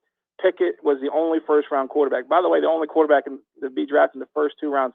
Might I add, he turns 24 before the season even begins. Why are we just entertaining this dog and pony show? Pickett is your guy. You know he's your guy. Stop with the farcical, he has to earn his spot. No, he doesn't. You've already paid him the money. You've already made him a first-round pick. Make him your guy. Get him ready for the season. To me, it's that simple. All right, Brent Sobleski, Bleacher Report, NFL analyst, good enough to hang out with us here today on a Monday. Brent, appreciate your time. I'm purposely not asking any Browns questions because I'm just... Kenner. All right, fine. One more on the way out. I appreciate the time you've given us. But Garoppolo is, in my opinion, the only way that the season is saved without Deshaun on the field. And again, Deshaun, I don't care. I mean, look, Deshaun, it's uncomfortable talking about all the stuff that he's involved in, but we still can't ignore the fact that he is their quarterback and what he brings to the table on the field. It doesn't matter what he brings to the field or not, because he's not going to be there this year. I don't care if we're waiting for the ruling to come down. I'll be very shocked if he plays one snap for the Browns this year that's not preseason. The week one starting quarterback for the Browns will be who, and will Jimmy Garoppolo be on this roster at all this year, do you think? I think it'll be Jacoby Brissett, because if you're Jimmy Garoppolo, you still have you still have the ability to say no to a trade within his deal. And why would you go to Cleveland knowing full well that you're not even going to be the full-time starter? It makes no sense to me. It would have made sense to say something. Why wouldn't he be the full-time starter? Just out of like, if there's no Deshaun, are you saying like for the future or just for this year? Well, to me, I will say this, because I don't expect a full year suspension. I expect it to be 10 to 12 games. That probably changes my point of view compared to yours. And because to me, let's delve into that for a second. I know you didn't want to, but let's get into it. I've mentioned it multiple times. And the reason I bring up 10 to 12 games, and people may think I'm crazy when I state this, that would be the most effective way for the NFL to screw over the Cleveland Browns. And I'm not saying that they're not, Watson isn't deserving of a lengthy suspension, anything along those lines. But the reason I'm stating it is from an on-field perspective. Let me be blatantly clear. From an on-field perspective, if you have a quarterback come in 10 to 12 after 10 or 12 games, not practice for 2 to 3 months with your first team offense, try to plug him into the offense and see what he can do after you play with Jacoby Brissett for the majority of the season, most likely putting you behind the 8 ball anyways. That's going to be difficult when you add to the fact that his contract would toll. So if he gets a full year suspension, the one benefit for Cleveland as an organization is the contract won't toll. So they'll get the full length of that contract after this year. But in this case, if you let him play after 10 to 12 games, that contract tolls, and the likelihood of him actually placing Cleveland in a position to make a postseason or a position of prominence is slim to none. So to me, that's with a 10 to 12 games plus a massive or hefty fine, whatever way you want to look at it. To me, that's the way the NFL could handle this situation and make it the worst on the Cleveland Browns organization for signing him knowing what they knew. Wow. Yeah, I mean, it's a headache. I got to find a new team. You know, I went from the Cowboys to the Browns, and I might be, onto my third team here soon. But no, Brent Sobleski, NFL analyst for Bleacher Report. Brent, thank you. We wanted to kind of dive deep into the AFC and AFC North, and you definitely provided that for us today. So we appreciate your time and enjoy the rest of your week. Thanks, gentlemen. If I don't talk to you soon, enjoy the season. Visit Cincinnati and see for yourself why the Queen City is the birthplace of professional baseball. Catch a Reds game at Great American Ballpark and be sure to explore the Reds Hall of Fame and Museum presented by Dinsmore. Thanks to the HCS Foundation, kids 12 and younger receive free admission into the Hall of Fame, where the whole family can enjoy interactive exhibits and thousands of artifacts from over 150 years of Reds baseball. For details and tickets, visit Reds.com. How do you make the most of your land? If you ask the Wrens, who run with us on a John Deere mower, they tell you, I mow first, then I do all the trimming. But the Hubbards, who work behind the wheel of a John Deere compact tractor, would say, if it's something you want, just go after it and try it. Then there's the Mosers, who may mention from the seat of their John Deere Gator UTV, you can't be all work and not play. There are millions of ways to make the most of your land. Learn how to make the most of yours at Deere.com. Nothing runs like a Deere. O'Reilly. Don't risk getting stranded with a bad battery. Our professional parts people at O'Reilly Auto Parts will test your battery for free. If your battery does need to be replaced, we'll help you find the best battery for your vehicle and your budget. Don't wait until your battery is dead. Get it tested for free today at your local O'Reilly Auto Parts store. O'Reilly Auto Parts. Looking for dippable chicken that's done right? Just stop by Lee's Famous Recipe Chicken for the 10-piece strips meal at a great price. You'll get 10 premium chicken tenderloins that are freshly marinated, honey-dipped, hand-breaded, and cooked to crispy perfection, along with 2 of our large sides, 5 fluffy biscuits, and 3 of your favorite dipping sauces. These are the best strips, no bones about it. Make your family and your wallet happy with a 10-piece strips meal, only at Lee's. Famous for chicken. With Discover, you can redeem your rewards for cash in any amount at any time. Learn more at discover.com/redeem rewards. Terms apply. ESPN 1410 Wing AM weather. Today we have partly sunny skies with a high of 80 degrees. Overnight, partly cloudy skies with dry conditions and a low of 62 degrees. And for your Tuesday, partly cloudy skies with a high of 81 degrees. And I'm Lorna Stevens for 1410 ESPN Radio. Weather brought to you by Call It Power Washing. Introducing Call It Power Washing. Old man winter tough on your home? Call It for all your spring cleanup needs.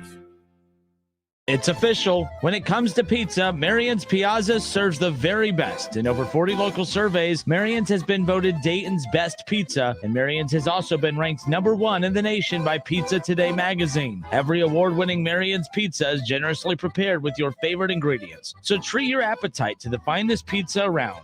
For lunch, for dinner, or just any time, it's Marion's Pizza. Dine in or carry out at any one of Marion's 9 Dayton area locations. Over the last year and a half, we all learned some hard lessons. One of the most important is that you can't put off the inevitable. Hi, this is Mark Davis at Dayton Memorial Park Cemetery and Mausoleums. No matter how hard it is to think about, we all need a final resting place. When pre-planning with your funeral home, please remember that cemetery arrangements must also be made. Call us today at 937-890-1831 or visit our website at DaytonMemorialPark.com. And remember, Dayton Memorial Park is a beautiful place to celebrate life.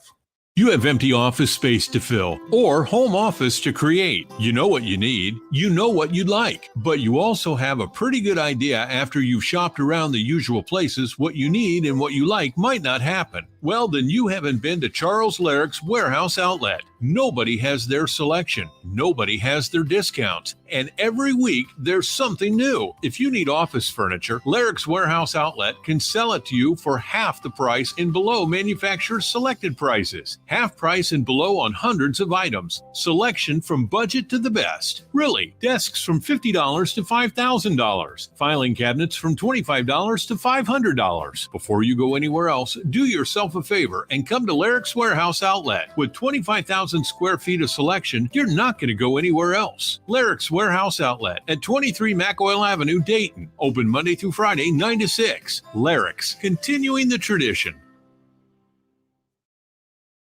Don't get left in the dark. Save now with 11% off Generac generators at Menards. They provide reliable electricity for any situation on the work site, camping, or in the event of a power outage. Get easy-to-use, reliable power anywhere with 11% off all Generac portable generators now at Menards. Good through August 21st. Savings or mail-in rebate. Some exclusions apply. See store for details. Save big money at Menards.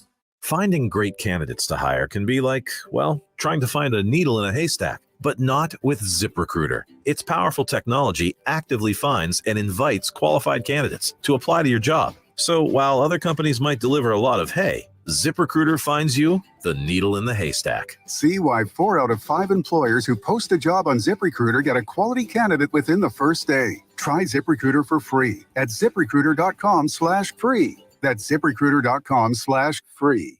Something you probably do know. Progressive can not only offer you a great price when you bundle home and auto, they offer you round-the-clock protection. Something you probably don't know, the average garage door is made up of 1.3 millimeter aluminum panels. Something you probably do know, your neighbor likes to tinker with his dirt bike. Something you probably don't know, a runaway dirt bike can take out your garage door and a good portion of your car bumper. Bundle your home and auto with Progressive and get more than a great price. Get round-the-clock protection. Something you know for the things you don't know. Coverage from Progressive Casualty Insurance Company, affiliates, and third-party insurers and subject to policy terms. Bundle discount not available in all states or situations. Attention all business owners who rent or lease space, including storage space. Stop wasting your money paying someone else for your space. You can now save a ton of money and own your own building with the incredible sale prices from General Steel. That's right. Start saving money every month on renting space from others. Just call 877-25-STEEL to see how General Steel can help you save money. Our 50-year structural warranty buildings are custom designed for your needs and save you a ton of money. Call 877-25-STEEL. Take it from a successful entrepreneur. If you need to expand or start a new business, you need General Steel. Great team and the competitive pricing is the reason I went with General Steel. Call 877-25-STEEL now, and you can get any of our popular quick construction structures, including a 40 by 60 foot building or a 50 by 100 clear span building fast and easy. Call 877-25-STEEL. That's 877-257-8335. 877-25-STEEL. You want more local content from Dayton's ESPN radio station, 1410 Wing AM? Make sure you subscribe to the WING 1410 Dayton YouTube channel, where you can watch all your local shows live or go back and rewatch previous episodes of The Justin Kinner Show with Kev Nash, The Keith Byers Show, Talking Out Loud with Sully, and more. Good stuff from Brent Sobleski with Bleacher Report. Lots to take away there, which, of course, we'll definitely dive into where we left off a little bit with the NFL preseason. Again, I don't know how much of you put stock into the preseason. I don't really put stock into the preseason outside of just getting a chance to see some players that normally don't get a lot of time or that you have a lot of high hopes for. Jerome Ford, again, running back for the Cleveland Browns, former Bearcat, already in a crowded running back room. There were zero takeaways for me from the Browns preseason game this past Friday night, except Jerome Ford definitely popped off the screen to me as someone that could be a player for the Browns moving forward, whether it's playing a role in the moving of pieces, whether it's moving Dearness Johnson or moving, some of their other top running backs at this point. It's just one of those things like Kareem Hunt. Ford is going to play a role in that, and assuming he has some other big preseason games coming up. But the Bengals, I thought, was just a dry performance. There was nothing there, and that's a good thing sometimes. There wasn't anyone that looked bad that you have to worry about. No one popped out, but again, there's not a lot of holes. Depth is the biggest issue for the Bengals. I guess you could talk about it from that perspective, but no one that's going to make a significant impact every Sunday is going to get significant time in the preseason outside of when you get the spot time for your starters. So we'll see what happens. Your team, I don't know. Like Trubisky did. He looked solid. He didn't look uncomfortable in the pocket. He was able to make, that's what he does. He's not known as a guy like, to make like a Josh Allen to make plays with his legs, but he does have that capability if he absolutely has to. Look, you don't have any MVP quarterbacks, that's for sure. But do you have a rookie of the year potentially sitting in that QB room? What did you think about Brent said about it's a waste of time to not play? If he's showing, if Pickett is showing signs of being able to start and play in the NFL, I kind of agree. It's a waste of time to go with a veteran quarterback that, yes, might be better, but you're wasting your time because you got to figure out if you have him or not. The QB class is too good next year to sit here and wonder if Pickett's the guy moving forward. I'm not a gamer dude. I don't do this whole he doesn't practice well, but when he gets in the game, he balls out of control. I'm not one of those dudes. I'm truly a guy that believes, hey, man, you have to prove yourself in practice, and there's no better way to prove yourself in practice than one of the better defenses in the league. The Seattle Seahawks are going to stink this year. They're stripping it down to the studs out there. So him throwing some touchdown passes against guys that won't be playing in the NFL is cool to see that he wasn't rattled and he didn't have a horrible game. But I'm not going to be jumping over leaps and barrels to be like, oh man, he out here balling out of control and everything like that. I'm been a proponent that says that you get Mitchell Trubisky in this offense, and the offense is going to do things that it was unable to do with Ben Roethlisberger because of Ben Roethlisberger's age and everything like that. Matt Canada wants to have a quarterback that can get outside the pocket and make throws on the run. You watch the Pittsburgh Steelers last year, they never play action fake ever. They never play action to the running back. They never bootleg because Big Ben couldn't move. That's why they threw a ton of RPOs, because they use that instead of the play action and everything like that. He can get outside the pocket and make throws, and I think that Mitchell Trubisky this year should be the starter, and we can see what Kenny Pickett does in next season. Obviously, with Mason Rudolph, I just think he's still there as a stand-in. I think ultimately he'll be cut, and it'll be Trubisky, and it'll be Kenny Pickett. And if Mitchell Trubisky and we are like 500 at the halfway point, we all know what that means. Basically, for every team out there, your veteran quarterback that starts out the season won't be finishing out the season if they're not off to a good start. I think Mitch Trubisky can get this team to 9 wins this season at least. And look, the Browns look like a hot mess right now, so they most likely will finish last in the division if they keep on at this pace. But the Steelers most likely, in the eyes of most, will finish last in this division, like where they were supposed to last year, according to me, or at least second to last behind the Bengals. But if this is a team that's not winning, you might as well lose. If you're going to lose, don't lose running in place. Lose with a purpose. Lose letting your quarterback figure it out. And that's why I'm like, if the Steelers are going to be a last place team this year, if they're not going to be a playoff team, if they're not going to compete, I'm never going to question whether it's Mike Tomlin team competes. They'll compete. Yeah. But if you're not going to be a playoff team, if you're going to lose, and this is going to be the first losing season potentially in Mike Tomlin's history as a head coach, lose with a purpose, lose towards developing, lose while developing your talent moving forward. I just don't see the purpose. I mean, that would be like when the Bengals got Joe Burrow, if they would have kept Andy Dalton, continuing to start Andy Dalton every week and not Joe Burrow, that wouldn't have made any sense. That's why I don't think it makes sense here.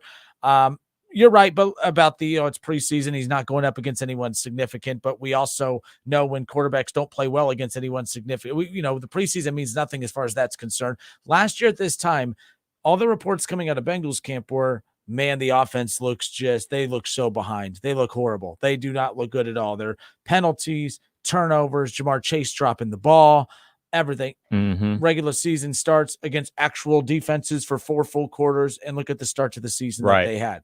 So on the flip side, you can also have a quarterback like Kenny Pickett who had a great preseason performance. And now we could say, well, it means nothing because it's not against anybody. So I don't know. I go, if it bleeds, it leads. He played well. Yeah, but it was against nobody. Man, he played horrible. Yeah, well, he didn't have all the weapons. It doesn't matter. He played horribly. That's all that matters to people. Trey Lance, very similar type of situation where Trey Lance could be handled like Kenny Pickett. Trey Lance sat behind Garoppolo last year. The difference was the Niners had expectations and all of those things with Garoppolo. But Trey Lance had a great preseason performance. Everyone oohing and ahhing over him going up against the Packers, 3rd and 4th stringers, about to be cut when the roster size had to be cut down. Everyone's oohing and ahhing over him. But now you're with Pickett saying, yeah, well, it wasn't against anybody. Yeah, I mean, run into the wind, Kev. Run into the wind. I'm just a proponent to believe that we got one of the best defenses in the league. I don't think Kenny Pickett has shown enough. From all the reports that I read, he finally has started running with the second team. So that means, okay, you're getting up to speed and everything like that. I think what the Steelers are doing, and I can really appreciate, we talked about this when we had Emmett Golden from ESPN Cleveland on. I want this whole quarterback room to be stacked. I want it to be college-esque, where we get a whole bunch of guys to compete for the position and make the best person win. I don't want a situation where, like, okay, we drafted you in this spot, so you got to start.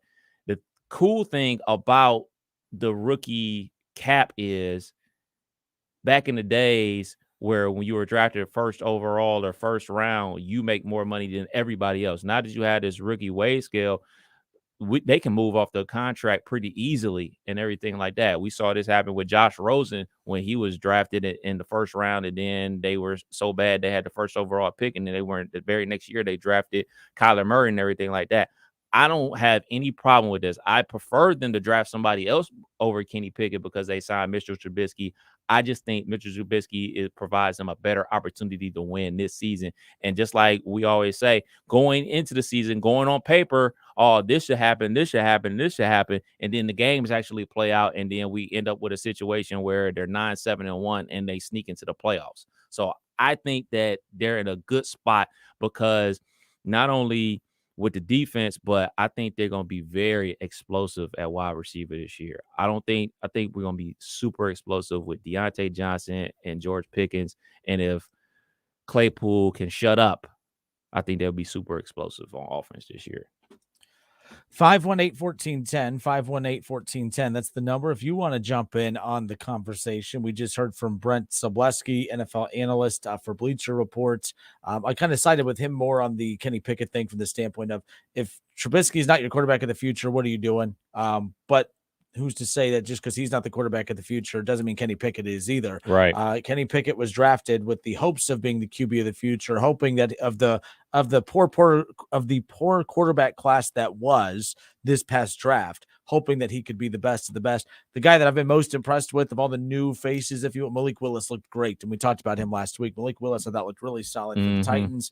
But for all the reasons why we could say it wasn't that impressive for Kenny Pickett, we could say the same thing for Malik Willis, who wasn't going up against anybody. But again, a couple more preseason games for each team moving forward. Regular season coming up here in about 3 weeks, so there's still a lot to be determined between now and then. Adam on Facebook says the Browns need to use a lot of their capital and get some wide receiver help. That's something we talked about earlier in the show.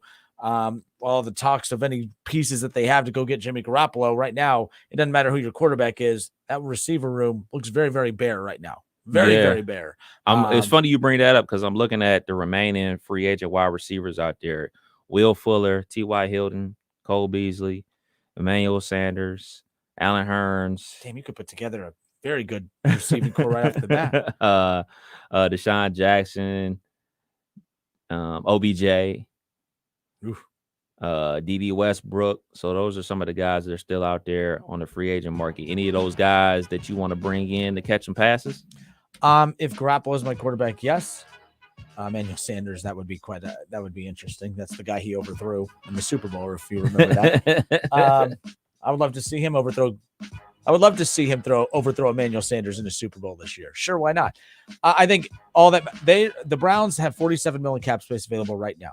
They about 3 of them dudes. That's what I'm saying. They can go. I don't think they're panicking about wide receiver because they have the money to go do a quick fix. What they're waiting on is that money going to be used to offset a good chunk of the money that's going to be owed to Garoppolo this year if they go that route? Or if they don't want to go that route, do you really want to waste all your money on receivers for Jacoby Brissett? I mean, that's the thing that they have to ask themselves. All right, 518-1410. We'll be back in a moment.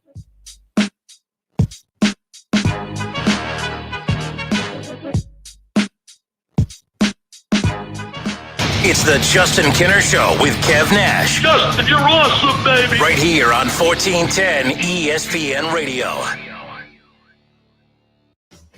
Hey, here to tell you about my friends at Cordell Transportation. They're now hiring Class A CDL drivers and offering a $5,000 sign-on bonus. That's right, a $5,000 sign-on bonus. Home daily, dedicated lanes, and no-touch freight. Brand new equipment as well, medical, dental, vision, and company-paid life insurance. Apply online at CordellTransportation.com. Cordell Transportation, driven to succeed. Lee's Famous Recipe Chicken is excited to announce their new delicious spicy bourbon chicken sandwich is here. It's the best of both worlds. Their spicy bourbon dippers that you love brought into a sandwich you'll crave. It's made with their famous spicy chicken sandwich, smothered in their special bourbon barbecue sauce, dripping with flavor on a brioche bun. Enjoy it in a combo with your favorite side and a drink, priced just right at only $6.99 and only available at Lee's Famous Recipe Chicken Miami Valley locations. Lee's, famous for spicy bourbon chicken. Many Vietnam War veterans were unknowingly exposed to dangerous chemicals impacting their health and quality of life. There are now expanded benefits for veterans exposed to Agent Orange. Veterans with Parkinsonism, bladder cancer, or hypothyroidism who previously applied for VA disability compensation but were denied should reapply and might be eligible for retroactive compensation. Exposed veterans who have not yet applied should consider filing a new claim. For assistance, call Montgomery County Veterans Service Commission at 937-225-4801.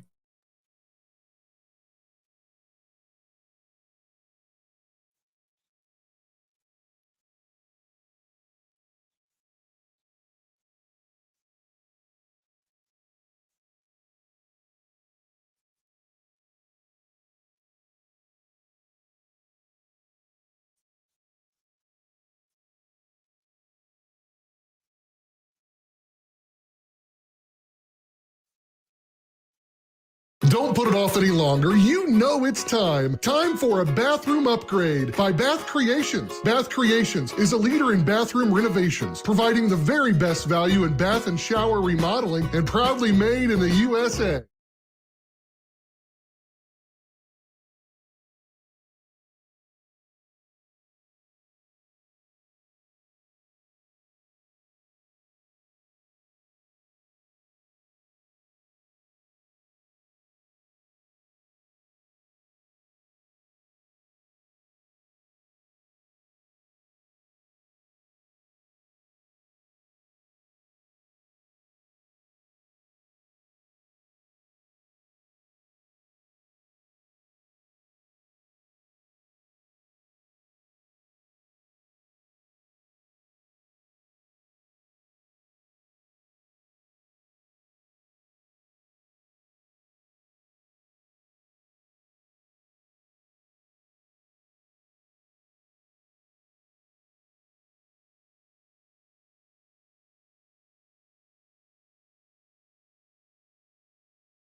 It's a whole lot less. Visit allstate.com or call an agent for a quote today. The Justin Kinner Show with Kev Nash. Presented by Brad Mays with Home Experts Realty. Weekdays at 3 p.m. on 1410 ESPN Radio.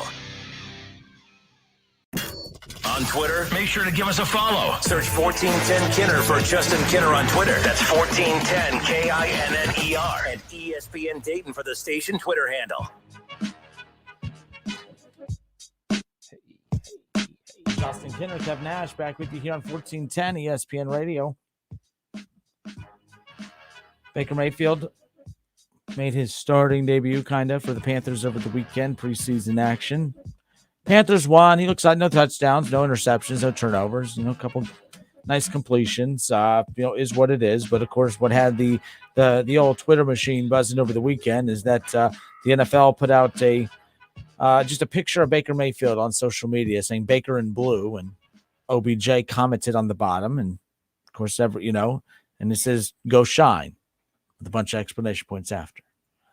OBJ, go shine to the quarterback that put out his light last year. OBJ to Carolina. Oh man, no, I don't think back together again. Well, one guy's still in the league, one ain't. Look, I think what it comes down to is, like, of course, all these guys are friends and teammates, but like what always kind of, what gets in the way at times, you see this in the NBA all the time, is these guys are like Kevin Durant, Kyrie Irving. They're dudes heading in, but like Kevin Durant got to a certain point where he's like, man, my career has to come first. Like, and I think that's, what I mean? Like, that's what's led to this Westbrook and LA thing. Like LeBron and Westbrook, they spearheaded this experiment together.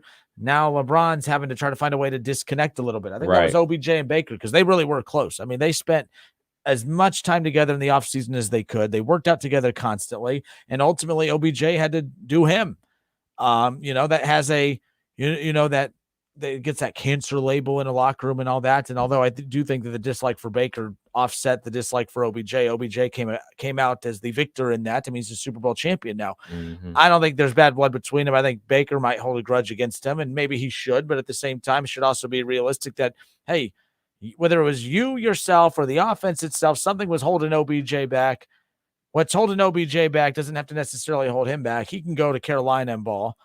Cleveland could do their thing with Deshaun, and OBJ could thrive wherever he ends up. And it doesn't always have to be someone impacted, someone negative. Sometimes it's just not the right fit or the right fit. But I think those two will be fine. I don't think anyone cares. No one's laying up at night. Man, I hope OBJ and Baker, make up. But, I am worried about this week 1 matchup with Carolina right now. Why? Because the Browns I don't know. I'm a mojo guy. Mm-hmm. I'm a vibe guy. And the vibe in Cleveland's just not good right now. Vibe in Carolina, pretty good right now. They're vibing, man. They feel pretty good about Baker Mayfield. It was supposed to be this QB competition but Baker has apparently separated himself significantly from Sam Darnold. You don't say. Well, I mean, the thing is, I do say, because... Come on, man. You don't believe that for $1 million that Sam Darnold was really going to beat Baker Mayfield out for that starting job. Well, with the way people talked about how horrible Baker Mayfield is, why not? I thought it was a matter of who's the better of the two crappy quarterbacks. See, that's your problem, but now Kenner. Everyone's sitting you here, listen to them. You listen to them. You don't listen to me. What did I say? What did Kev say?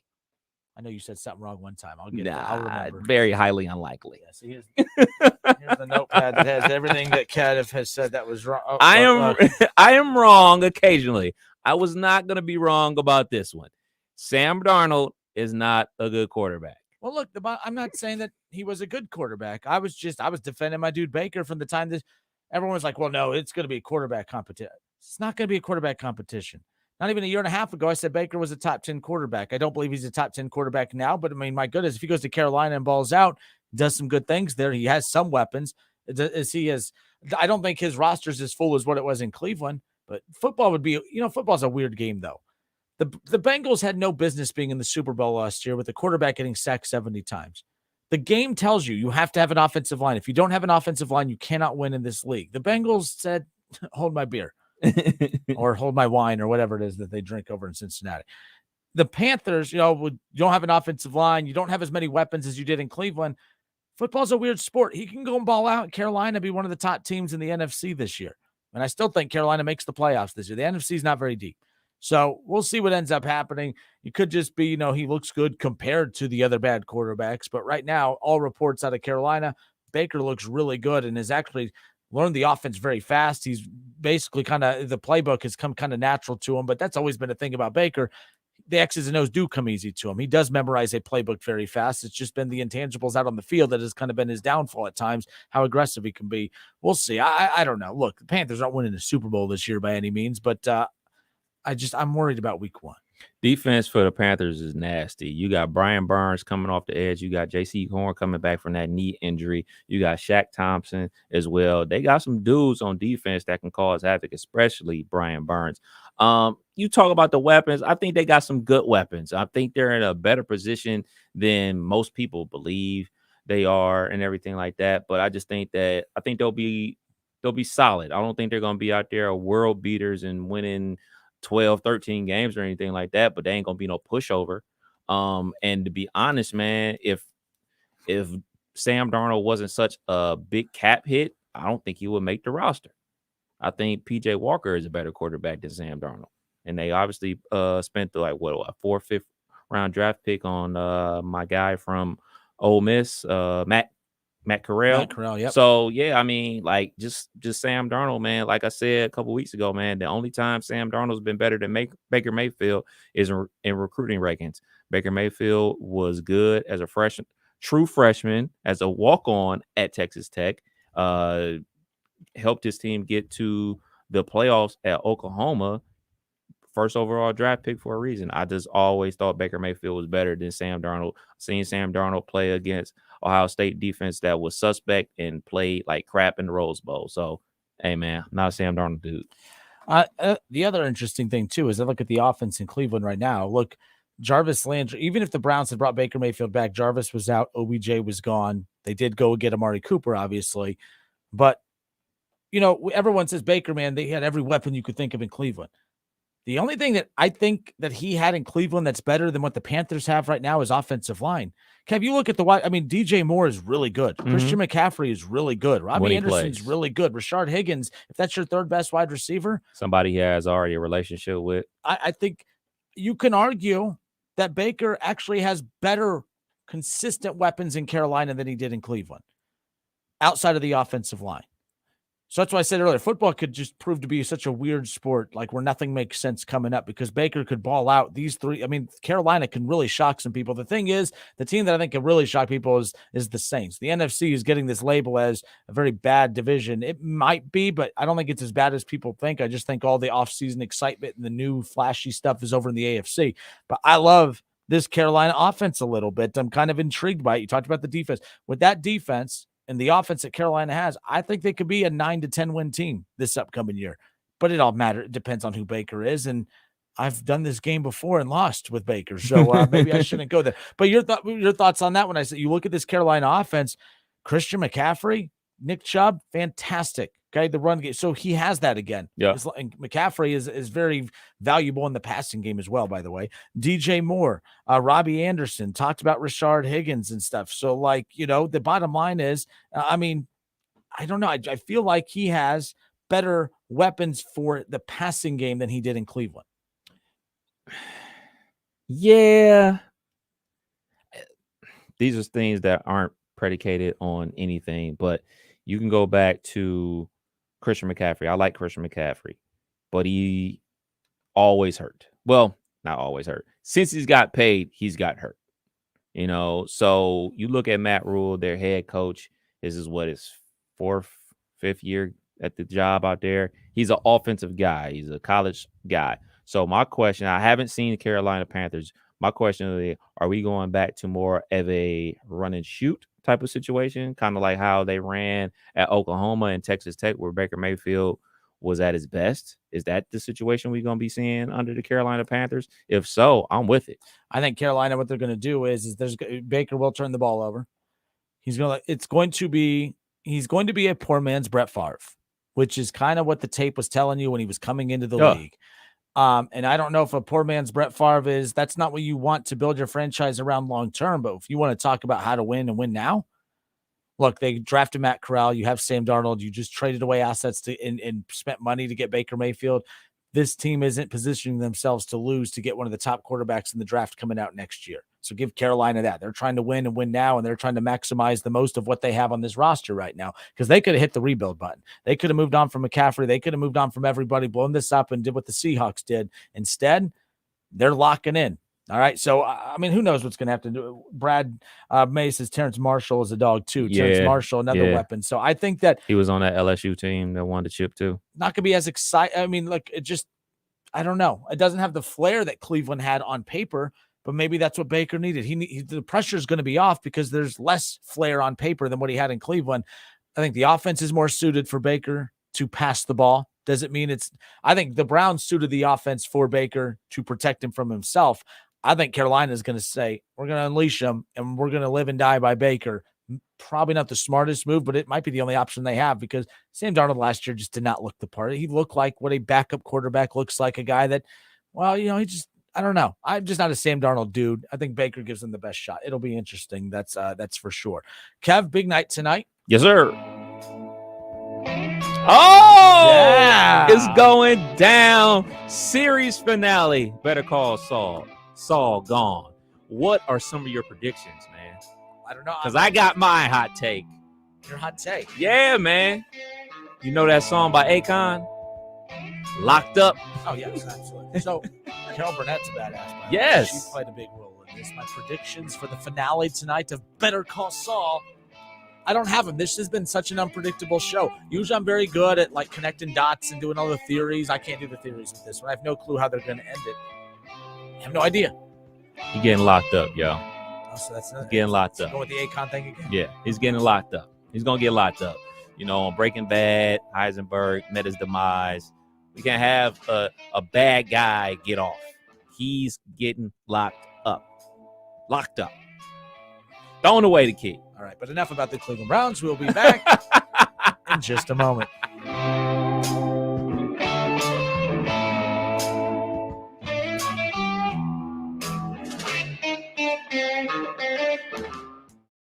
The Justin Kinner Show with Kev Nash. Presented by Brad Mays with Home Experts Realty. Weekdays at 3 p.m. on 1410 ESPN Radio.